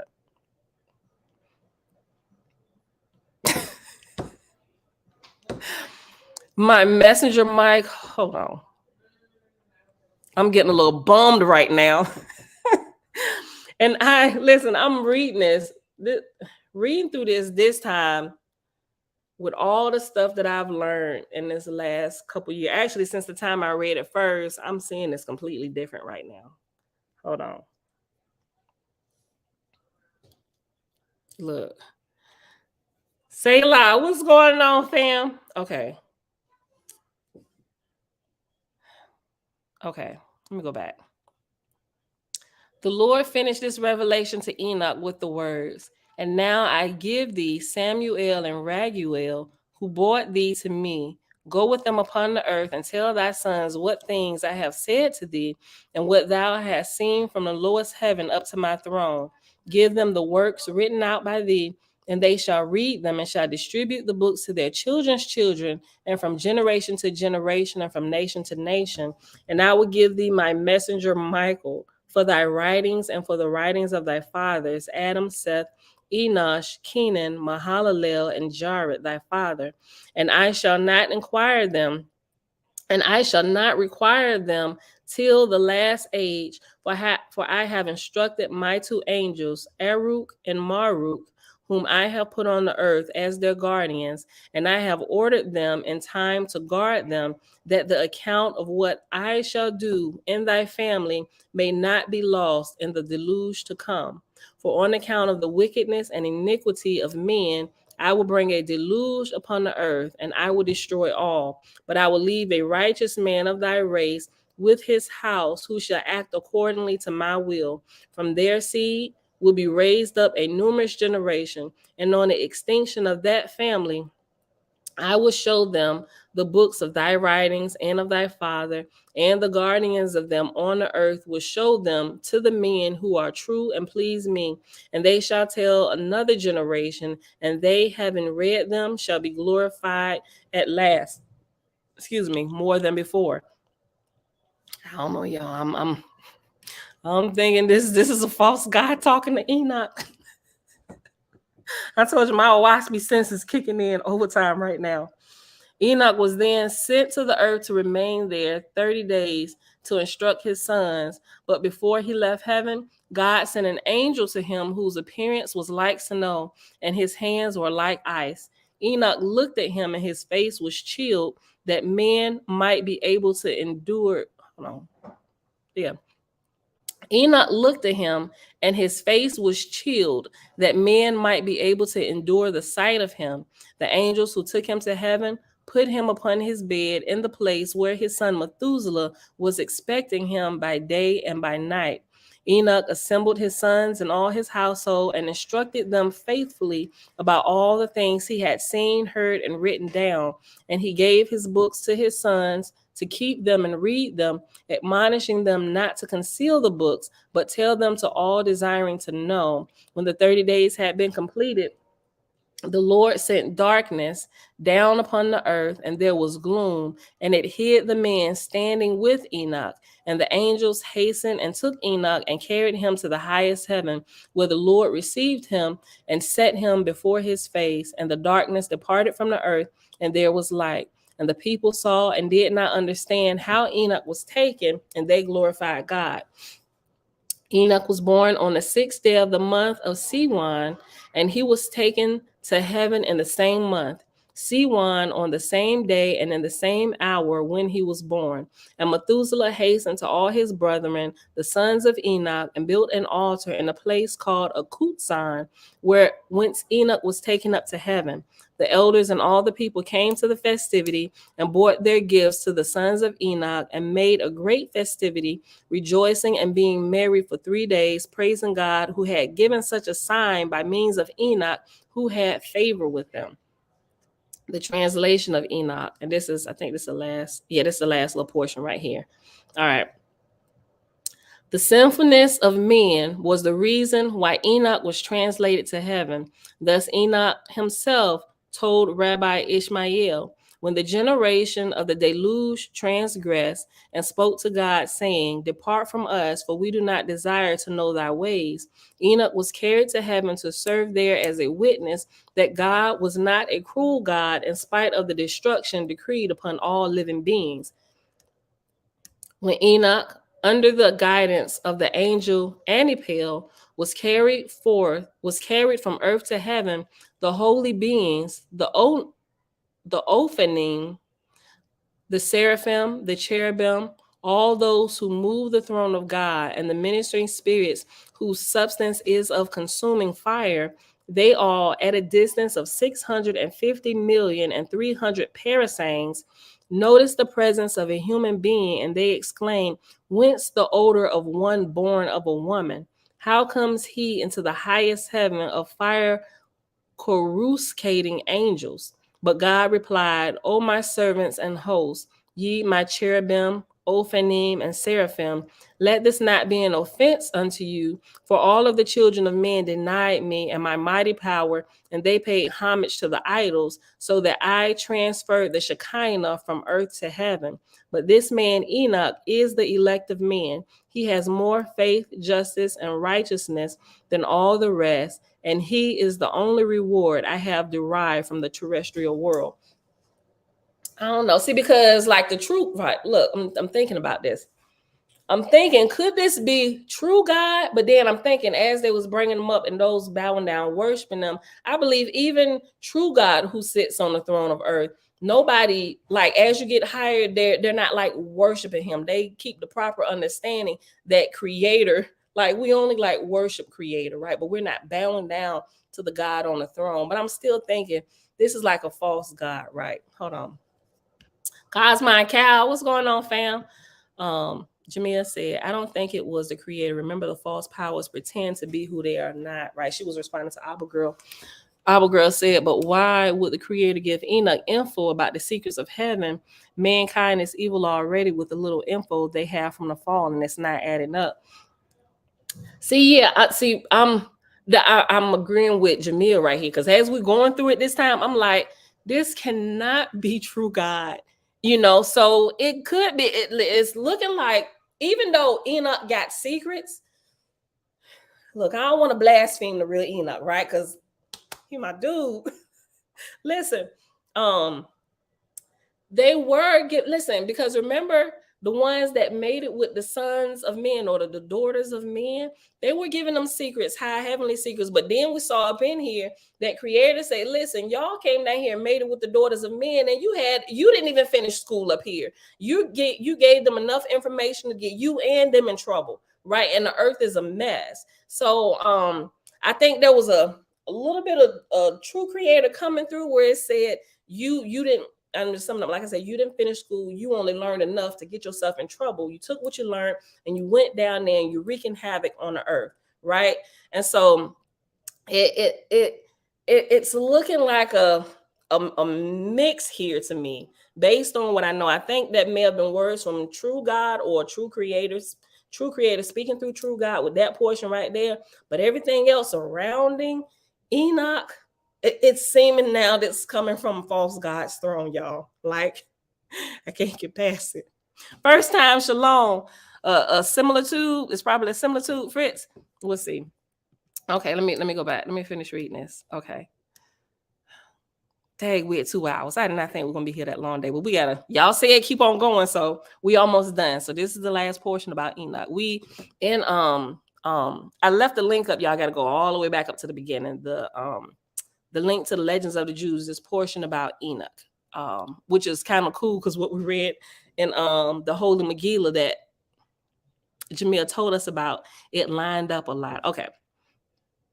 When Enoch, let me just go back. When Enoch, under the guidance of the angel Anipail, was carried from earth to heaven, the holy beings, the Ophanim, the Seraphim, the Cherubim, all those who move the throne of God, and the ministering spirits whose substance is of consuming fire, they all, at a distance of 650,300,000 parasangs, noticed the presence of a human being, and they exclaimed, whence the odor of one born of a woman? How comes he? Yeah, see, because ain't nobody from a creator gonna say nothing like that about a human, right? The seraphim around the throne is the biggest red flag for me, knowing what I know now, right? Selah said maybe Luamong, since he was the one who inspired Ezra, and Ezra compiled the 204 books. The Bible is only 66, and the book of Enoch goes back to the time of Ezra. Selah, yo, listen, y'all. Oh, that makes sense. That makes so much sense. Listen, so this is crazy. Listen, even though there's true information in there, the link is gone. Okay, listen. Here's the link, y'all. This is where we at. That makes sense. Thank you, Selah. Thank y'all helping us put these pieces together. Hold on. Cosmine said, I did a build on Enoch. I don't think Enoch is one person, but 11 seers called Melchizedek's, 11 men in a 365-year span of time. The time is called Enoch. Oh, so that makes sense. Your question yesterday. Oh my gosh. Cosmon, share that link. I need to watch it. Your build that you did on this. I need you to share the link if you don't mind. You know, if you don't find it and paste it in here, just put it in the comment section. Under the video whenever you find it, or like put it in the group chat or something. I need to see that. I missed that. I completely missed it. Okay. Yeah, it's definitely gonna help me put these pieces together. Okay, so look. Yeah. Please post it, Cosmon. Please. Okay. Let's go back up here. This, y'all, man. Oh man.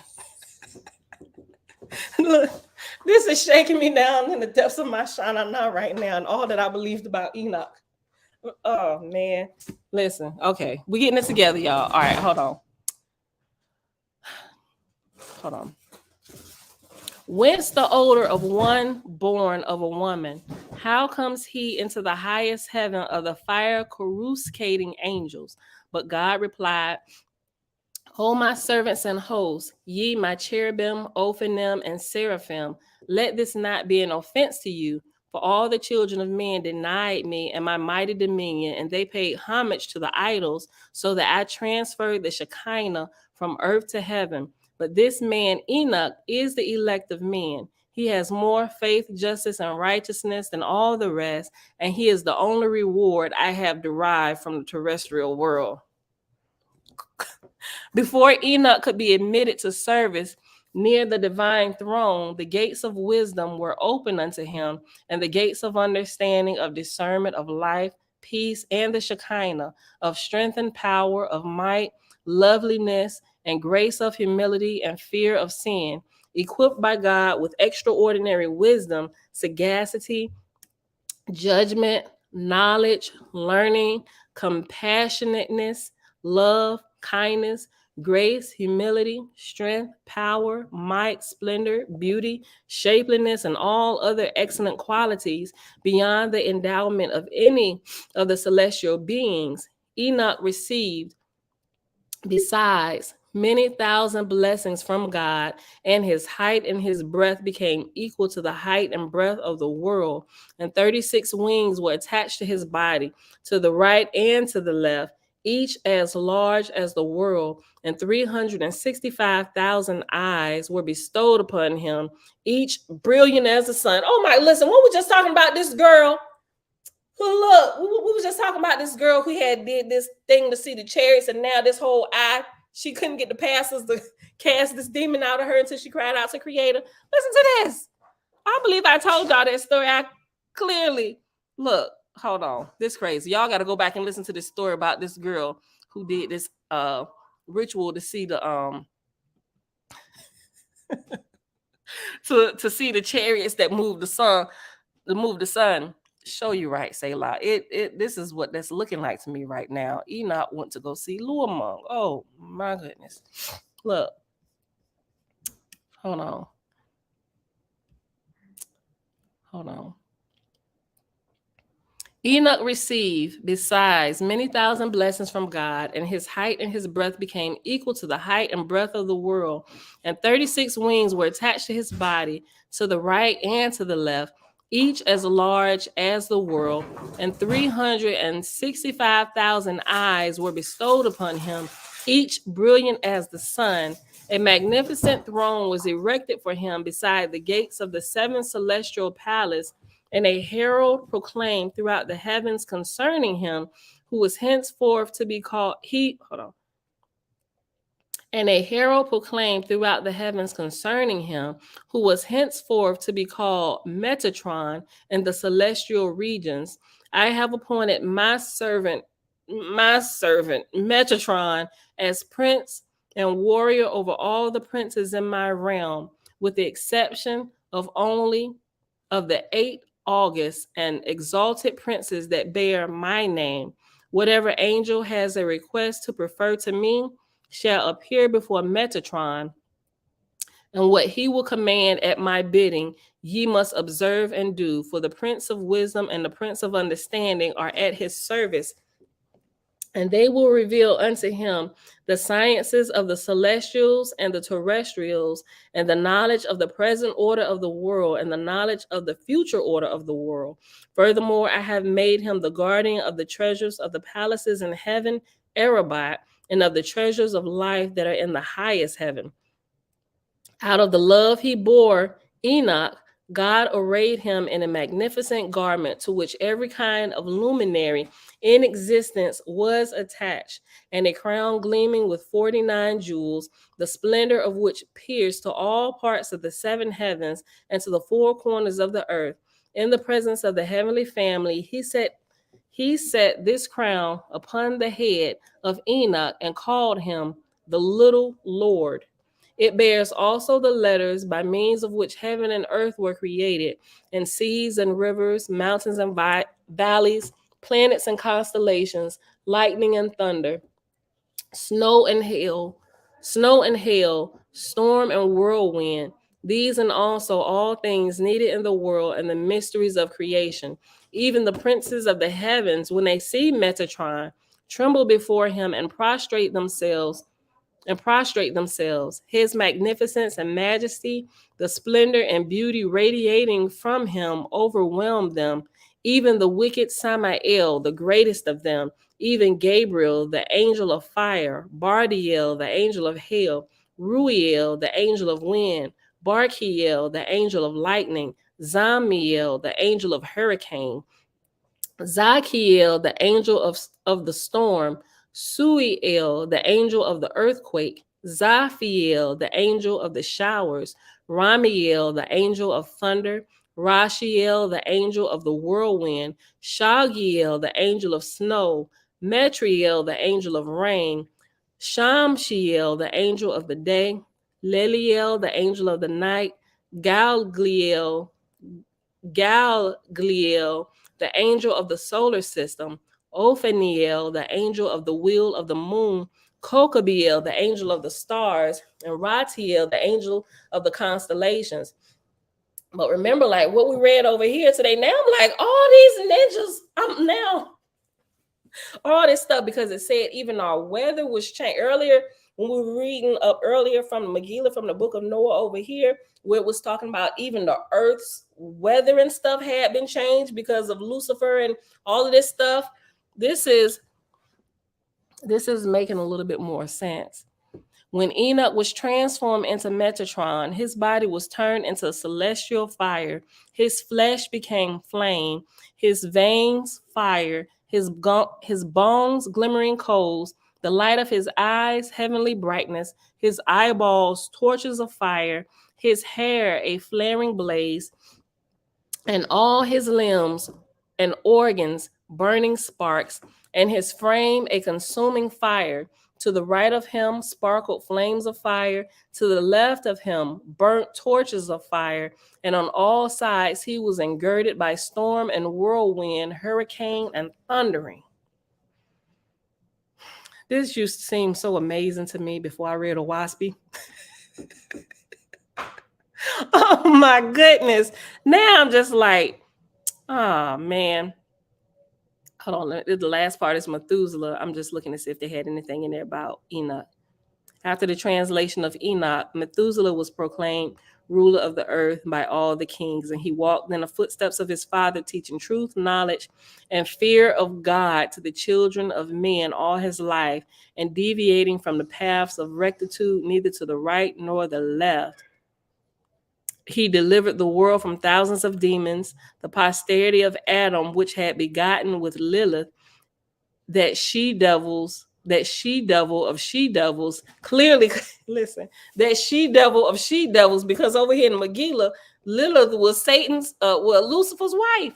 Look, he ain't like him, but he respected her evil. Sis, get out my face. I can't stand you, but I respect your evil. I need you. Kill off these other women after they bear my children.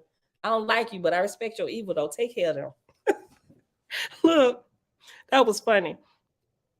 These demons and evil spirits, as often as they encounter a man, had sought to injure and even slay him until Methuselah appeared and supplicated the mercy of God. He spent 3 days in fasting, and then God gave him permission to write the ineffable name upon his sword, wherewith he slew 94 myriads of the demons in a minute, until Agreemus, the firstborn of them, came to him and entreated him to desist, the same time handing the names of the demons and imps over to him. And so Methuselah placed their kings in iron fetters, while the remainder fled away and hid themselves in the innermost chambers and recesses of the ocean, and it is on account of the wonderful sword by means of which the demons were killed that he was called Methuselah.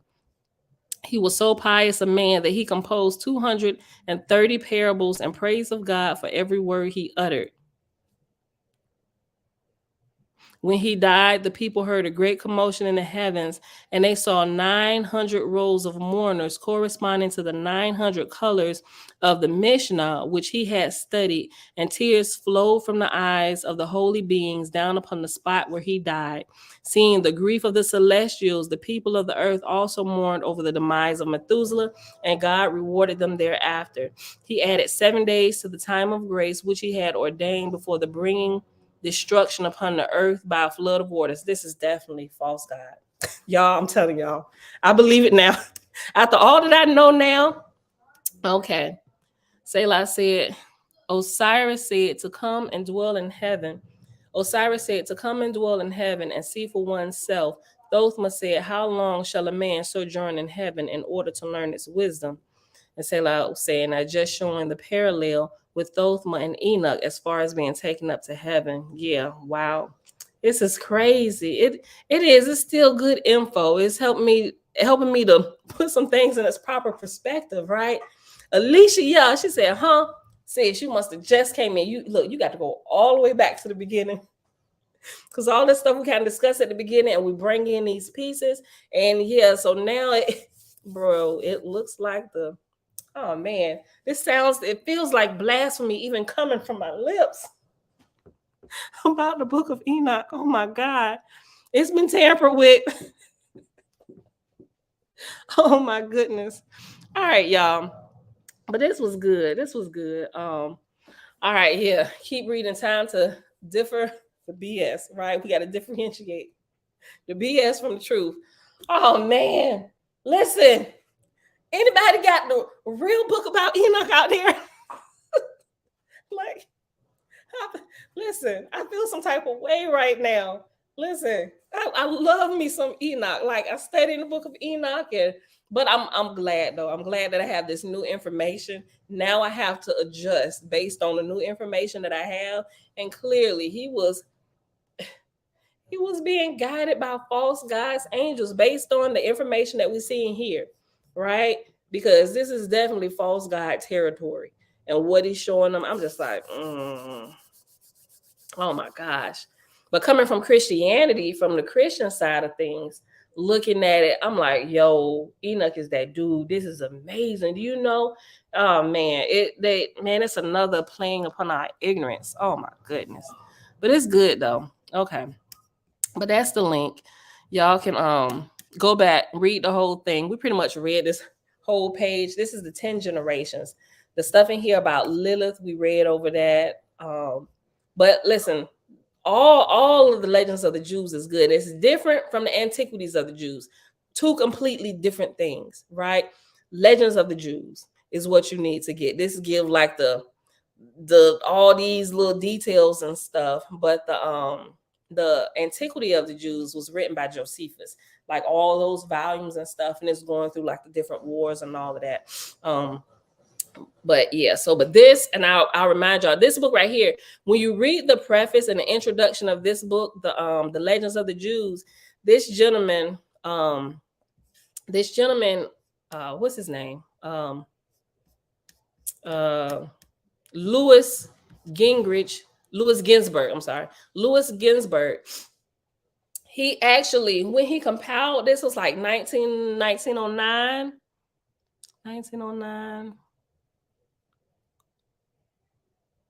Yeah. Matter of fact, look right here. This is a massive collection of the Haggadah, the traditions which have grown up surrounding the biblical narrative.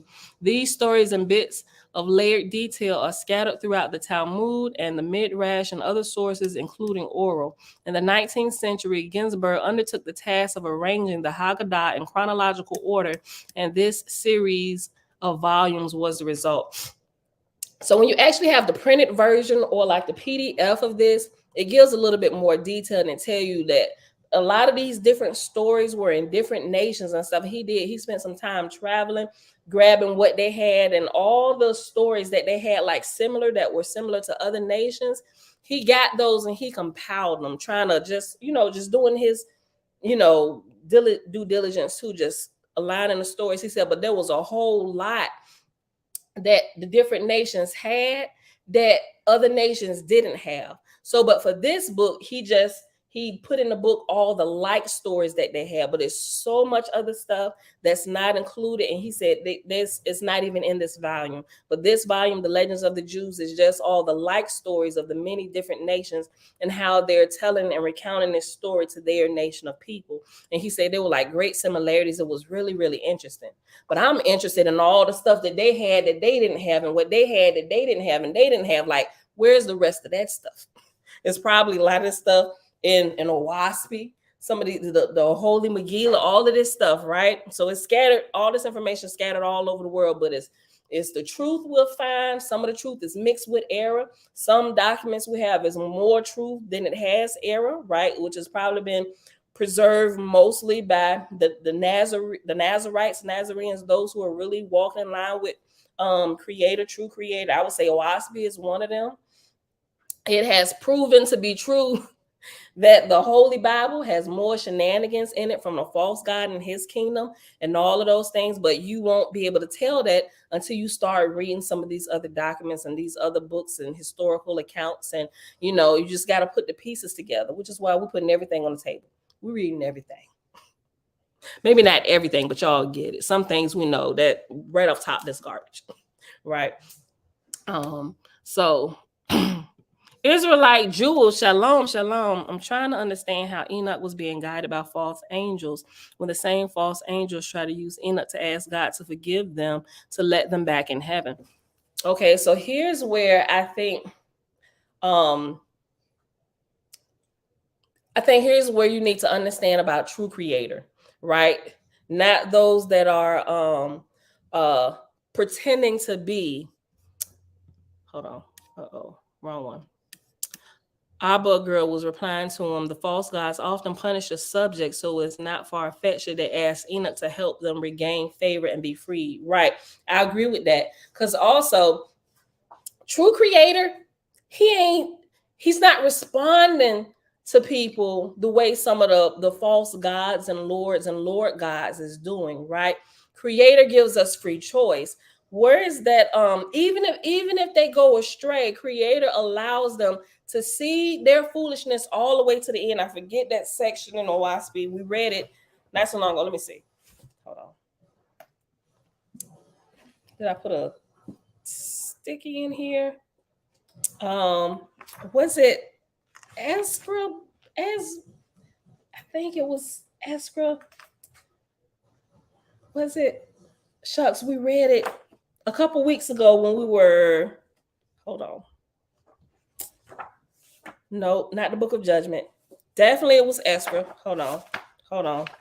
The day we read it, the day we did the chapter 19 of the Holy Megillah about the same-sex marriage. It was right in there. Hold on. 585.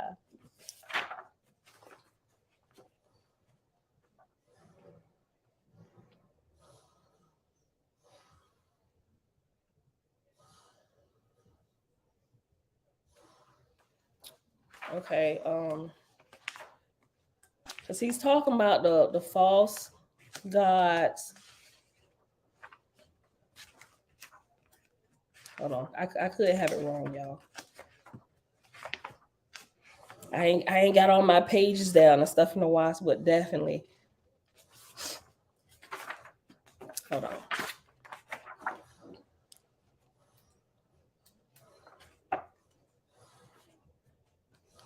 But anyway, look, I don't know where it's at, but I'm gonna give you the gist of what it said. It was saying that even when the false gods turn away, they want their inheritance early. We want our own kingdom. Creator will allow this stuff to happen, to transpire. But what always happens is that when they come to the end of themselves and realize this kingdom that they begged Creator for, or even if they thought they were stealing from true gods, come after me, they amassed this kingdom to themselves and got slaves. You can always tell one key factor to help you understand whether it's true God or false God ruling. They have slaves and they have worshipers. If anyone is bowing down before them and worshiping them, that should perk your ears up, right? Creator doesn't do that, right? Stand up, act like a man. You're here for growth. Don't bow to anyone. We should not be doing that, right? So, but I think that's where we have to understand about the character of the Creator. And up until this point, I haven't really found anything better than Owaspi that really gives a lot of detail about the Creator, and it helps set some things right, like what we were taught in Christianity. It doesn't even compare. It's so much of a higher light that it's like, man, everything that I learned, I just need to start over, right? Yes, babe. When you've been on your bubble? When? Like I'm still on it now. You trying to tell me I'm taking too long? Okay, I'm almost done. I really am, sis. Hold on. But I think we have to really understand the Creator's character, right? Anything that has people saying, "Oh, well, the Creator is pissed at you," or like He's gonna take back your gifts and all of this stuff, or like all of that stuff, Creator gives us free will. And if we really understood that, like He allows us space and time to grow. He'll even let you lollygag and shenaniganize throughout your entire flesh life, but you still have to grow. Now, when you get over and you're fully born in spirit, you still got to grow, but now you have to learn some of these lessons that you were supposed to have when you had a flesh body to ground you, because it's a lot harder to learn some of these physical lessons without the actual instrument of a body to do it, which is why we have this portion of life, so I think if we begin, and it takes a little while, and we got to go through and understand some of those things. But as we begin to understand those things, some of these other things, the worshiping is like, it's red flags. Wait a minute. That is against Creator. That is completely against love, because that's in violation of this person. It's a violation of this. You start thinking and putting these pieces together. So even while I'm reading through this, it's like shaking me down to the depths of my shana, because of all that I've learned. And now what I'm reading here in this portion of the book of Enoch, I'm like, wait a minute. This is false God talking here, so, but that's what I'll say, Israelite Jews. And thank you. First time said, I think Enoch on a level of learning like the trials and tribulations of Job. Could be. Mick, shalom. Rabbi are allowed to construct a story from a few facts in Tanakh. Example, story. Hold on. Story ants as Solomon understood animals and observed the ants, you sluggard. I'm thinking you're talking about example. Okay. Example of that. I think I get what you're saying. And then the midrash is constructed around it. Okay, I get it. They're like, okay, I get what you're saying. Yeah. So they're trying to like teach a lesson or whatever, and they're using bits and pieces, and they construct things around it to further teach it. Yes. No, not right now. Okay. VP man, what's going on, fam?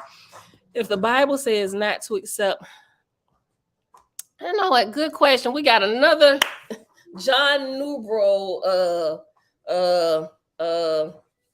somebody that don't care for John Newbro. We did a whole thing about that. If the Bible says not to accept mediums and John Newbro was a medium, what do we do? First, I think we need to understand what a medium is, right? A medium is anybody that passes a message from anybody else, right? Me reading through the Bible or anything, or Waspy or whatever book, the Holy Megillah, I'm being a medium passing information to you. That's all a medium is, right? Just like a cord on your light plugged into the wall is a medium and a conduit for the message to get through to the light. Hey, light up this room. Okay, how I'm gonna light up the room? Okay, take some of my power, take it, plug it in here, plug it in me, plug it in there. It's a medium, a way to pass information. And all it was passing information. And if we shouldn't listen to anything he write, well, we have to discount all the mediums in the Bible as well. And even though the Bible don't call them mediums, that's exactly what they are. That's exactly what they are, right? So we got to look at all of this. If we're going to look at it from this standpoint, we cannot discount here, because we can't be biased. Let's put everything on the table. If we're going to look at that, well, let's look at the prophets over here. Were they not doing the same thing? They were doing the exact same thing.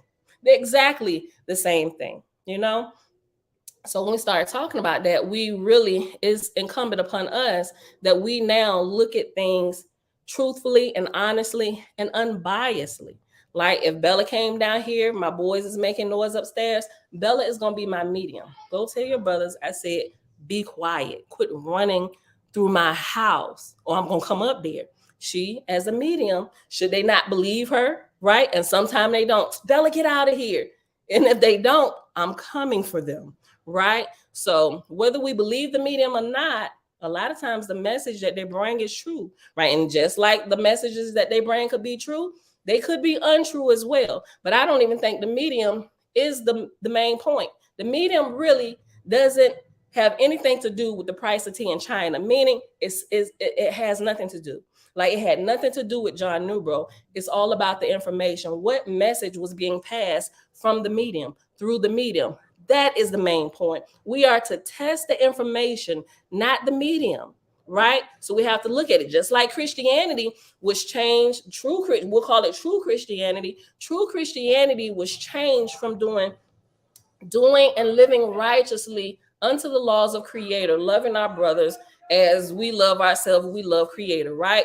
Paul, as a medium, comes through and changes that righteous doctrine into a blood doctrine, to where now we're worshiping a crucified Savior. And it changes the whole outlook of what we should be doing with our life. And now you're bowing down and worshiping to dead things, when even the real Christ, when he walked, is nothing but life, right? Worship the Creator. How did we go from worshiping the Creator to worshiping me? What are we doing here, right? So when we want to talk about that, let's really talk about it. It has nothing to do with the medium. It has to do with the message, and the message is what we should be testing, right? So that's my thoughts on John Newbro, because he was full of shenanigans as well, right? So that's what we do. We test the information that the medium is bringing. VP, man. Right, and I agree, first time, nobody escapes spiritual accountability. Nobody, right? And even the medium's got to get it together too, right? I don't live a perfect life, but I'm a medium to give y'all information that I've learned, but I allow this to be an open platform where we can go back and forth and we can ask questions and we just hash it out here, right? We don't believe everything that other people believe, and people don't believe a lot of what we say, but it's a platform, everybody can come. Okay, but we're going to be respectful towards everybody here, right? Because everything on the table, we all been lied to. We all inherited lies of our forefathers, right? But we're trying to get it together, and everything that we can mark off our list that doesn't lead us to righteousness, or it causes us to fight amongst one another, that is not from Creator, right? Because any message you make, any fires you start, you got to clean up the message, you got to put out the fires, and anybody that you've hurt in the process of that, you got to help patch them up, right? They know less than you, but teach them what you know. And when you both on the same level of knowledge, we'll raise you both up at the same time to a higher level of knowledge. That's the way Creator works, right? Nobody's left behind, and nobody escapes accountability. Nobody, like first time said. Yes, babe. After we take Bella to where she had to go today, there absolutely. Do we want to talk about how Ezra was a medium? The Ezra Bible, which is the current Bible that everybody has. Thank you, Elizabeth Weaver. Also called Ray. Hi. We should talk about that if we're going to talk about that. Ezra was a medium, right? And Ezra, if we go back far enough when we really look at it, we know Ezra is getting his information directly from false God, right? But if you're coming through Christianity, you let them teach you without go looking at anything else, or coming through the Hebrew roots, listen to our Hebrew brethren and sisterin who are still truly following the ways of Christianity. They just changed some names and they changed the clothes, put on head wraps and garbs and stuff. No disrespect to my brethren or my sisterin, right? It's all love, but we were all lied to. We got to hash it out, and it's better to hash it out and work it out together with what you know. Let's put it all on the table. Well, what about this? Yeah, well, what about this, right? Because there's a whole lot of stuff that Ezra wrote, while he was under the influence. Look, while he was under the influence of plants. It tells you that. Go read Jasher. Go read Jubilees. It tells you that. I mean, dare we not? Let's talk about it. He was definitely a medium. Ezra was definitely a medium, right? We had to talk about it. Thank you for that, Bray. But yeah.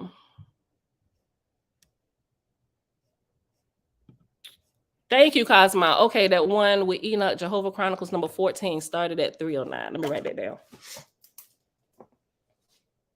For everybody that was waiting for that, when he did he said it was on Enoch, how it wasn't like a single man, it was a council of Melchizedek or whatever. I missed that. I'm thinking that's going to be really interesting.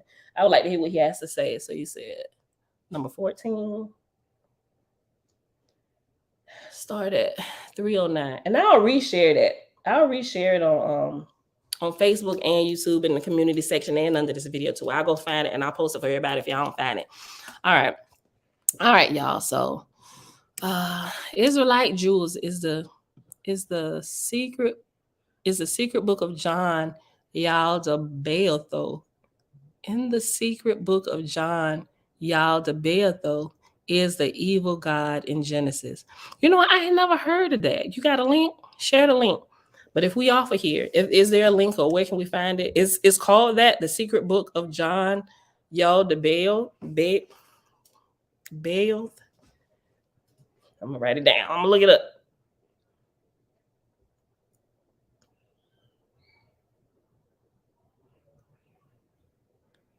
Yaldabaoth. I'm sorry, y'all. I be screwing names up, so forgive me. I don't be doing it on purpose. I'm working on my speech and my pronunciations. Okay, we're gonna look that up. But wait, weren't all the prophets mediums? Yes, Cosmo and Cal. Like, I know you knew that, right? But if we're gonna look at it, let's just look at it. Were not all the prophets mediums? Matter of fact, that is the definition of a prophet. You a medium. But Christianity and Hebrew roots chooses the names that they want to use. We don't like astral projection. Don't use that. It's of the devil. Let's use outer body experience, right? Open vision. That sounds better. We all talking about the same stuff. They just pick and choose the terms they want to use. And they pit you against terms like occult. Occult simply means hidden, but they teach you it means scary. Stay away from it. It's of the devil. No, they lying to you in your face with a word that you probably didn't even go looking up the definition. It means hidden. They're hiding stuff from you. Don't read this because it is occultic. It's occultic. Anytime I hear the word occultic now, what? Where is it? Where we ain't supposed to go? I'll be back. Because you hiding something from me. You hiding pieces of the puzzle. All right, beautiful people. We got to help me get out of here. Jews say the legends of and is a later constructed story. Muslims say it's actually true, even though Rabbi wrote it. You know what? We got to test it all, right? Sometimes they say it was made up, came later. It really doesn't matter when it came, for real. Like the timelines, I ain't gonna say they don't matter. The timelines do matter. It'll help us put in perspective, right, the different stories when it was supposedly had happened, right? Now, some of them are fabricated. Some of them have more truth than others. Some of them are outright lies, right? But depending on how you're studying, we're studying here. We're testing the information, not so much focusing on the timelines, although we know that there is a timeline. I'm not really trying to focus on the timeline because I think it takes our focus off of the information, if that makes sense. We really want to get to the information and test it, because if we can test the information, we should be able to take that information, like some are good lessons or whatever. What is the lesson behind this? So even stories, right? Even if it was a fabricated, made up story, it came later, Mom. Earlier. Okay, Bella, thank you. Go. When it's time to go, is there a lesson to be learned from this, right? Just like we learned, and we're going to get into where they say the New Testament is like hidden. It's like a story to hide the real story, which is really about us. And the 7 churches is actually our 7 chakras and how to open up the tree of life that's inside of us. And to go up, we have to go in first. Like, and I believe that too. I think that's true. It's stories. Some of them are fabricated, some of them made up. There is some real truth in it, but can you unlock your spiritual side by reading through some of that as we get into detail and you understand what Jerusalem really is, and the ascending to Jerusalem yearly, which is the chrism oil ascending up the spine into the cerebral spinal cord and unlocking the chakra, which everybody has the third. All of these things is that, yes, it's true. If you meditate, if you test the information, you'll find out that it is true. And it may be wrapped in a story. It may be wrapped in a biblical story or a children's fairy tale. Like, we tell stories to our children to teach them principles that they can't yet understand the scientific words and facts, but we can teach them a story to give them the gist of what's happening. That's what's happening. That's what the Bible is, right? And it's mixed with some truth. It's mixed with some fabricated stories, but nevertheless, it's teaching us about us, right? And the laws of creator, and all that is above is also below, and everything out without is also within. We are made up of all of the elements of creation. Everything that we see in creation is us, is in us, right? We have to be able to recognize it. But as we grow older, sometime earlier stages, we just need stories. Give them the stories so they can understand the true principles and facts of who they are, what they are, and where they are, and to whom they belong. You know, as they get older, they'll learn that the earth is really a school, and that this is one of the second phase of life, as we pass through the unseen realm first, and then we're born again.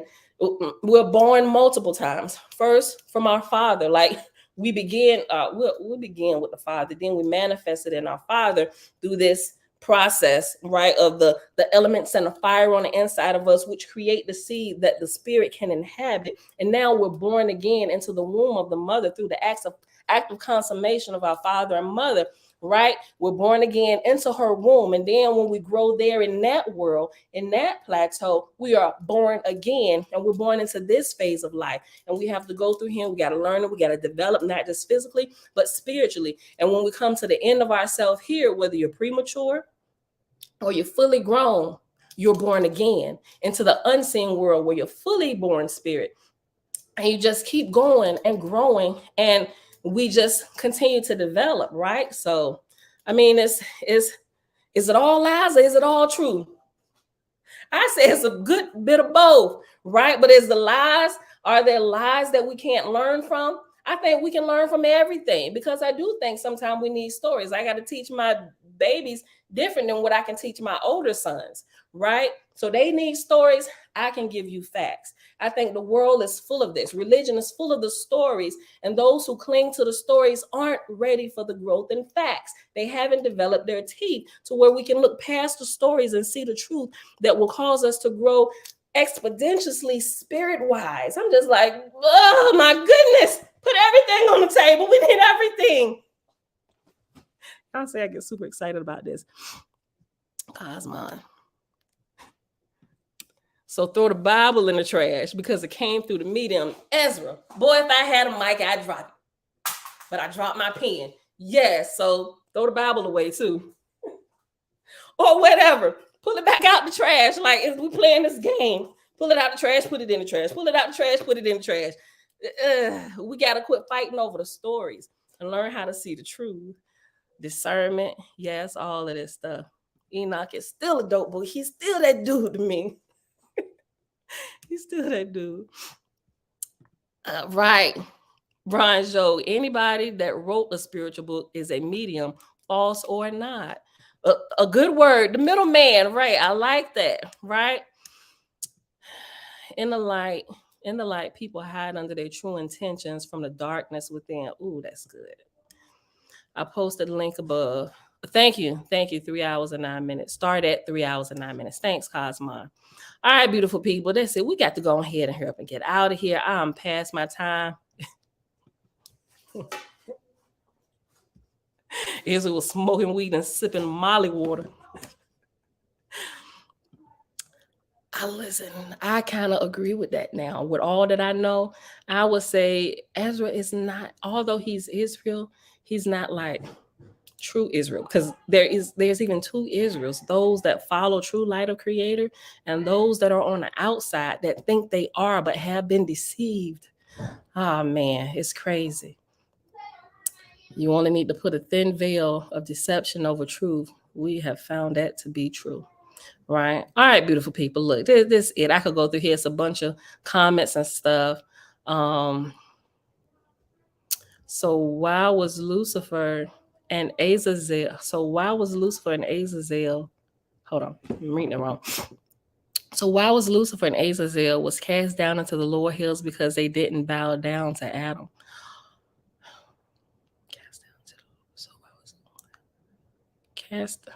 Wait, hold on. Let me make sure I'm understanding what you're saying. So why wasn't Lucifer and Azazel cast down into the lower heavens? Because they didn't bow down to Adam? First of all, I would think, well, see, Adam, man, y'all got to go back a few videos, right? Because I think some of that stuff, remember Adam, right? The first man with the glory of creator. Remember, first of all, before we were enslaved light, like we're light inside of this capsule, right? Before we became enslaved light, we were true bright lights, right? Our form was different, and the fear of how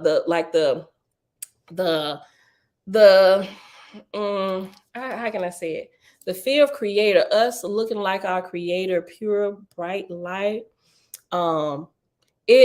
it evokes a fear in those who want to live in darkness, which is why Adam had to be deceived by Lucifer. That's why they didn't bow down to him. Adam had already been deceived, that Adam was now enslaved light, right?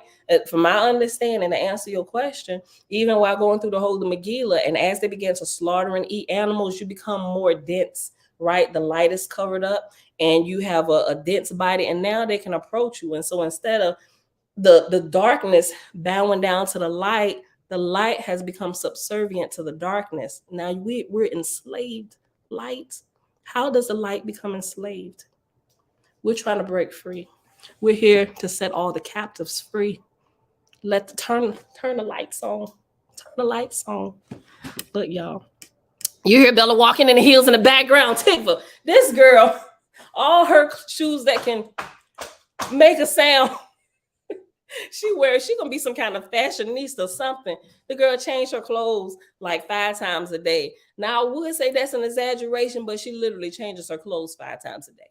Like seriously, she like to put stuff together. Like she got this whole creative side. Like you should see what she had on. She done got these little jeans with like this little rip, her heels, and her little black girl rock shirt. She would have found her jean jacket, rolled up the little sleeves. Like I'm like, sis, teach me. She don't get it from me. She like came in the world naturally with this creativity about her. All right, look, we gotta go. We at almost 3 hours. I would love to go through the rest of these comments. I'm gonna read through them later, but I have to get out of here. But this was really, really good, y'all. This is really good. I do like that. Preachers are mediums in churches. They are. It is a lot to be deciphered. I really love this today, y'all, but we have to get out of here. Thank y'all for hanging out with me today. If I missed your comment, it ain't because I skipped over you or I feel some kind of way. We just running out of time, and I got to get my day started. We got to go. So today, y'all, it is Wednesday, May the 3rd, 2023, day 35 of year 5 of reading through books, laws, and prophets. And of the 5-year consecutive day count, we're on day 1,414. So we started off reading In the Legends of the Jews because we just finished reading the book of Enoch here in the Holy Megillah. And so we put this forward. We actually read this a few years ago when we read through the whole Legends of the Jews online. But there was a portion in here that I thought was interesting, and I had no clue that I was going to begin looking at this differently than what I did when we read it a couple years ago. Like, it is a complete shock to my system reading through this today. I'm like, what? Wait, oh my God. Like, because I have so much more insight than what I had before when we had read it. So I thought I was going to bring something else in, and it just kind of changed. Then Jamil brought up a point about the book of Noah that she actually read ahead, which was really insightful, so this just kind of, y'all helped structure today's thing today. And it was really, really good. So if you miss it, just go back. So we read a portion of that I gave y'all the link for. It's up in there. And then we read in the Holy Megillah that portion Jamil mentioned, which is in the book of Noah, the first chapter. We read that, and it goes into Lilith and Lucifer and his wife and the offspring that was developed through their union and spread out throughout the earth and each generation and stuff. I'm like, wait a minute. So it started connecting pieces of the puzzle, and it was just good all the way around. So with that, Father, we thank you for enlightenment from the collective today, right? And look, Jamil was being a medium, passing information to us. Like, we all mediums. You a medium, I'm a medium. You get a medium, everybody get a medium. All right, y'all, I love y'all. We got to get out of here. And I'll see y'all back. Oh, we won't be here tomorrow. We won't be here tomorrow because we're observing the Sabbath because of the moon cycles, right? Don't crucify me because we ain't doing it on Friday or doing it. Ain't the Sabbath Saturday? What are you doing? Don't blasphemy. Listen. Cut us some slack here, right? Based on the moon cycles and the creator's calendar, we're trying to line all this stuff up, right? Creator see we growing, cut us some slack, right? So we've decided we would celebrate the Sabbaths based on the cycles of the sun and the moon and the stars, right? And we're able to tell the Sabbaths by the moon, right? Okay, so I'm just saying, we ain't gonna be here tomorrow. I see y'all back here Friday, bright and early, 6:15 a.m. Eastern Standard Time. Peace. But I see through you.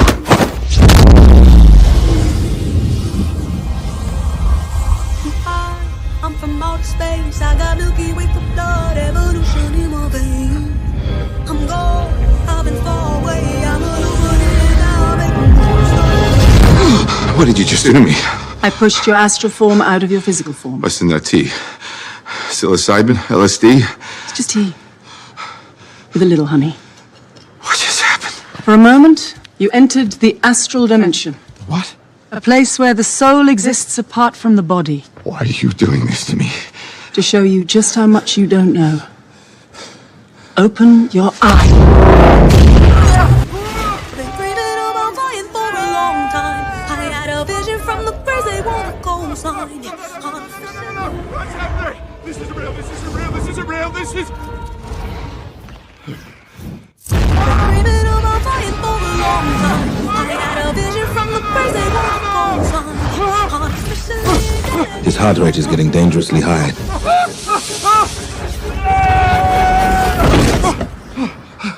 He looks all right to me.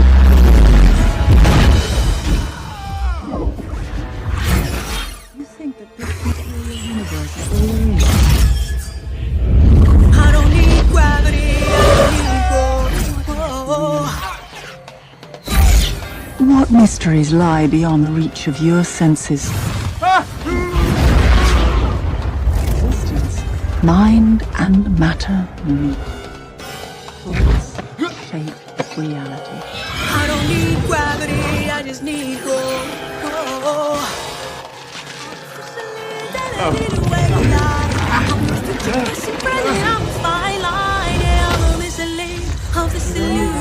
I am not really here, I'm an intrusion.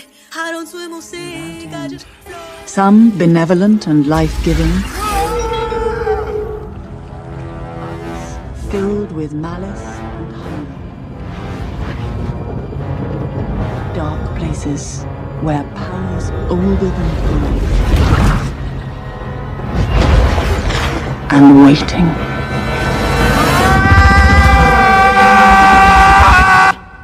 I don't swim or sink, I just float. Who are you in this vast multiverse? I don't need gravity, I just need I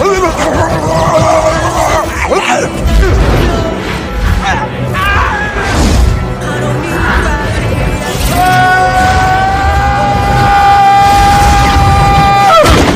need gravity, I just need growth. Have you seen that before in a gift shop? I don't need gravity, I just need growth. Teach me. No.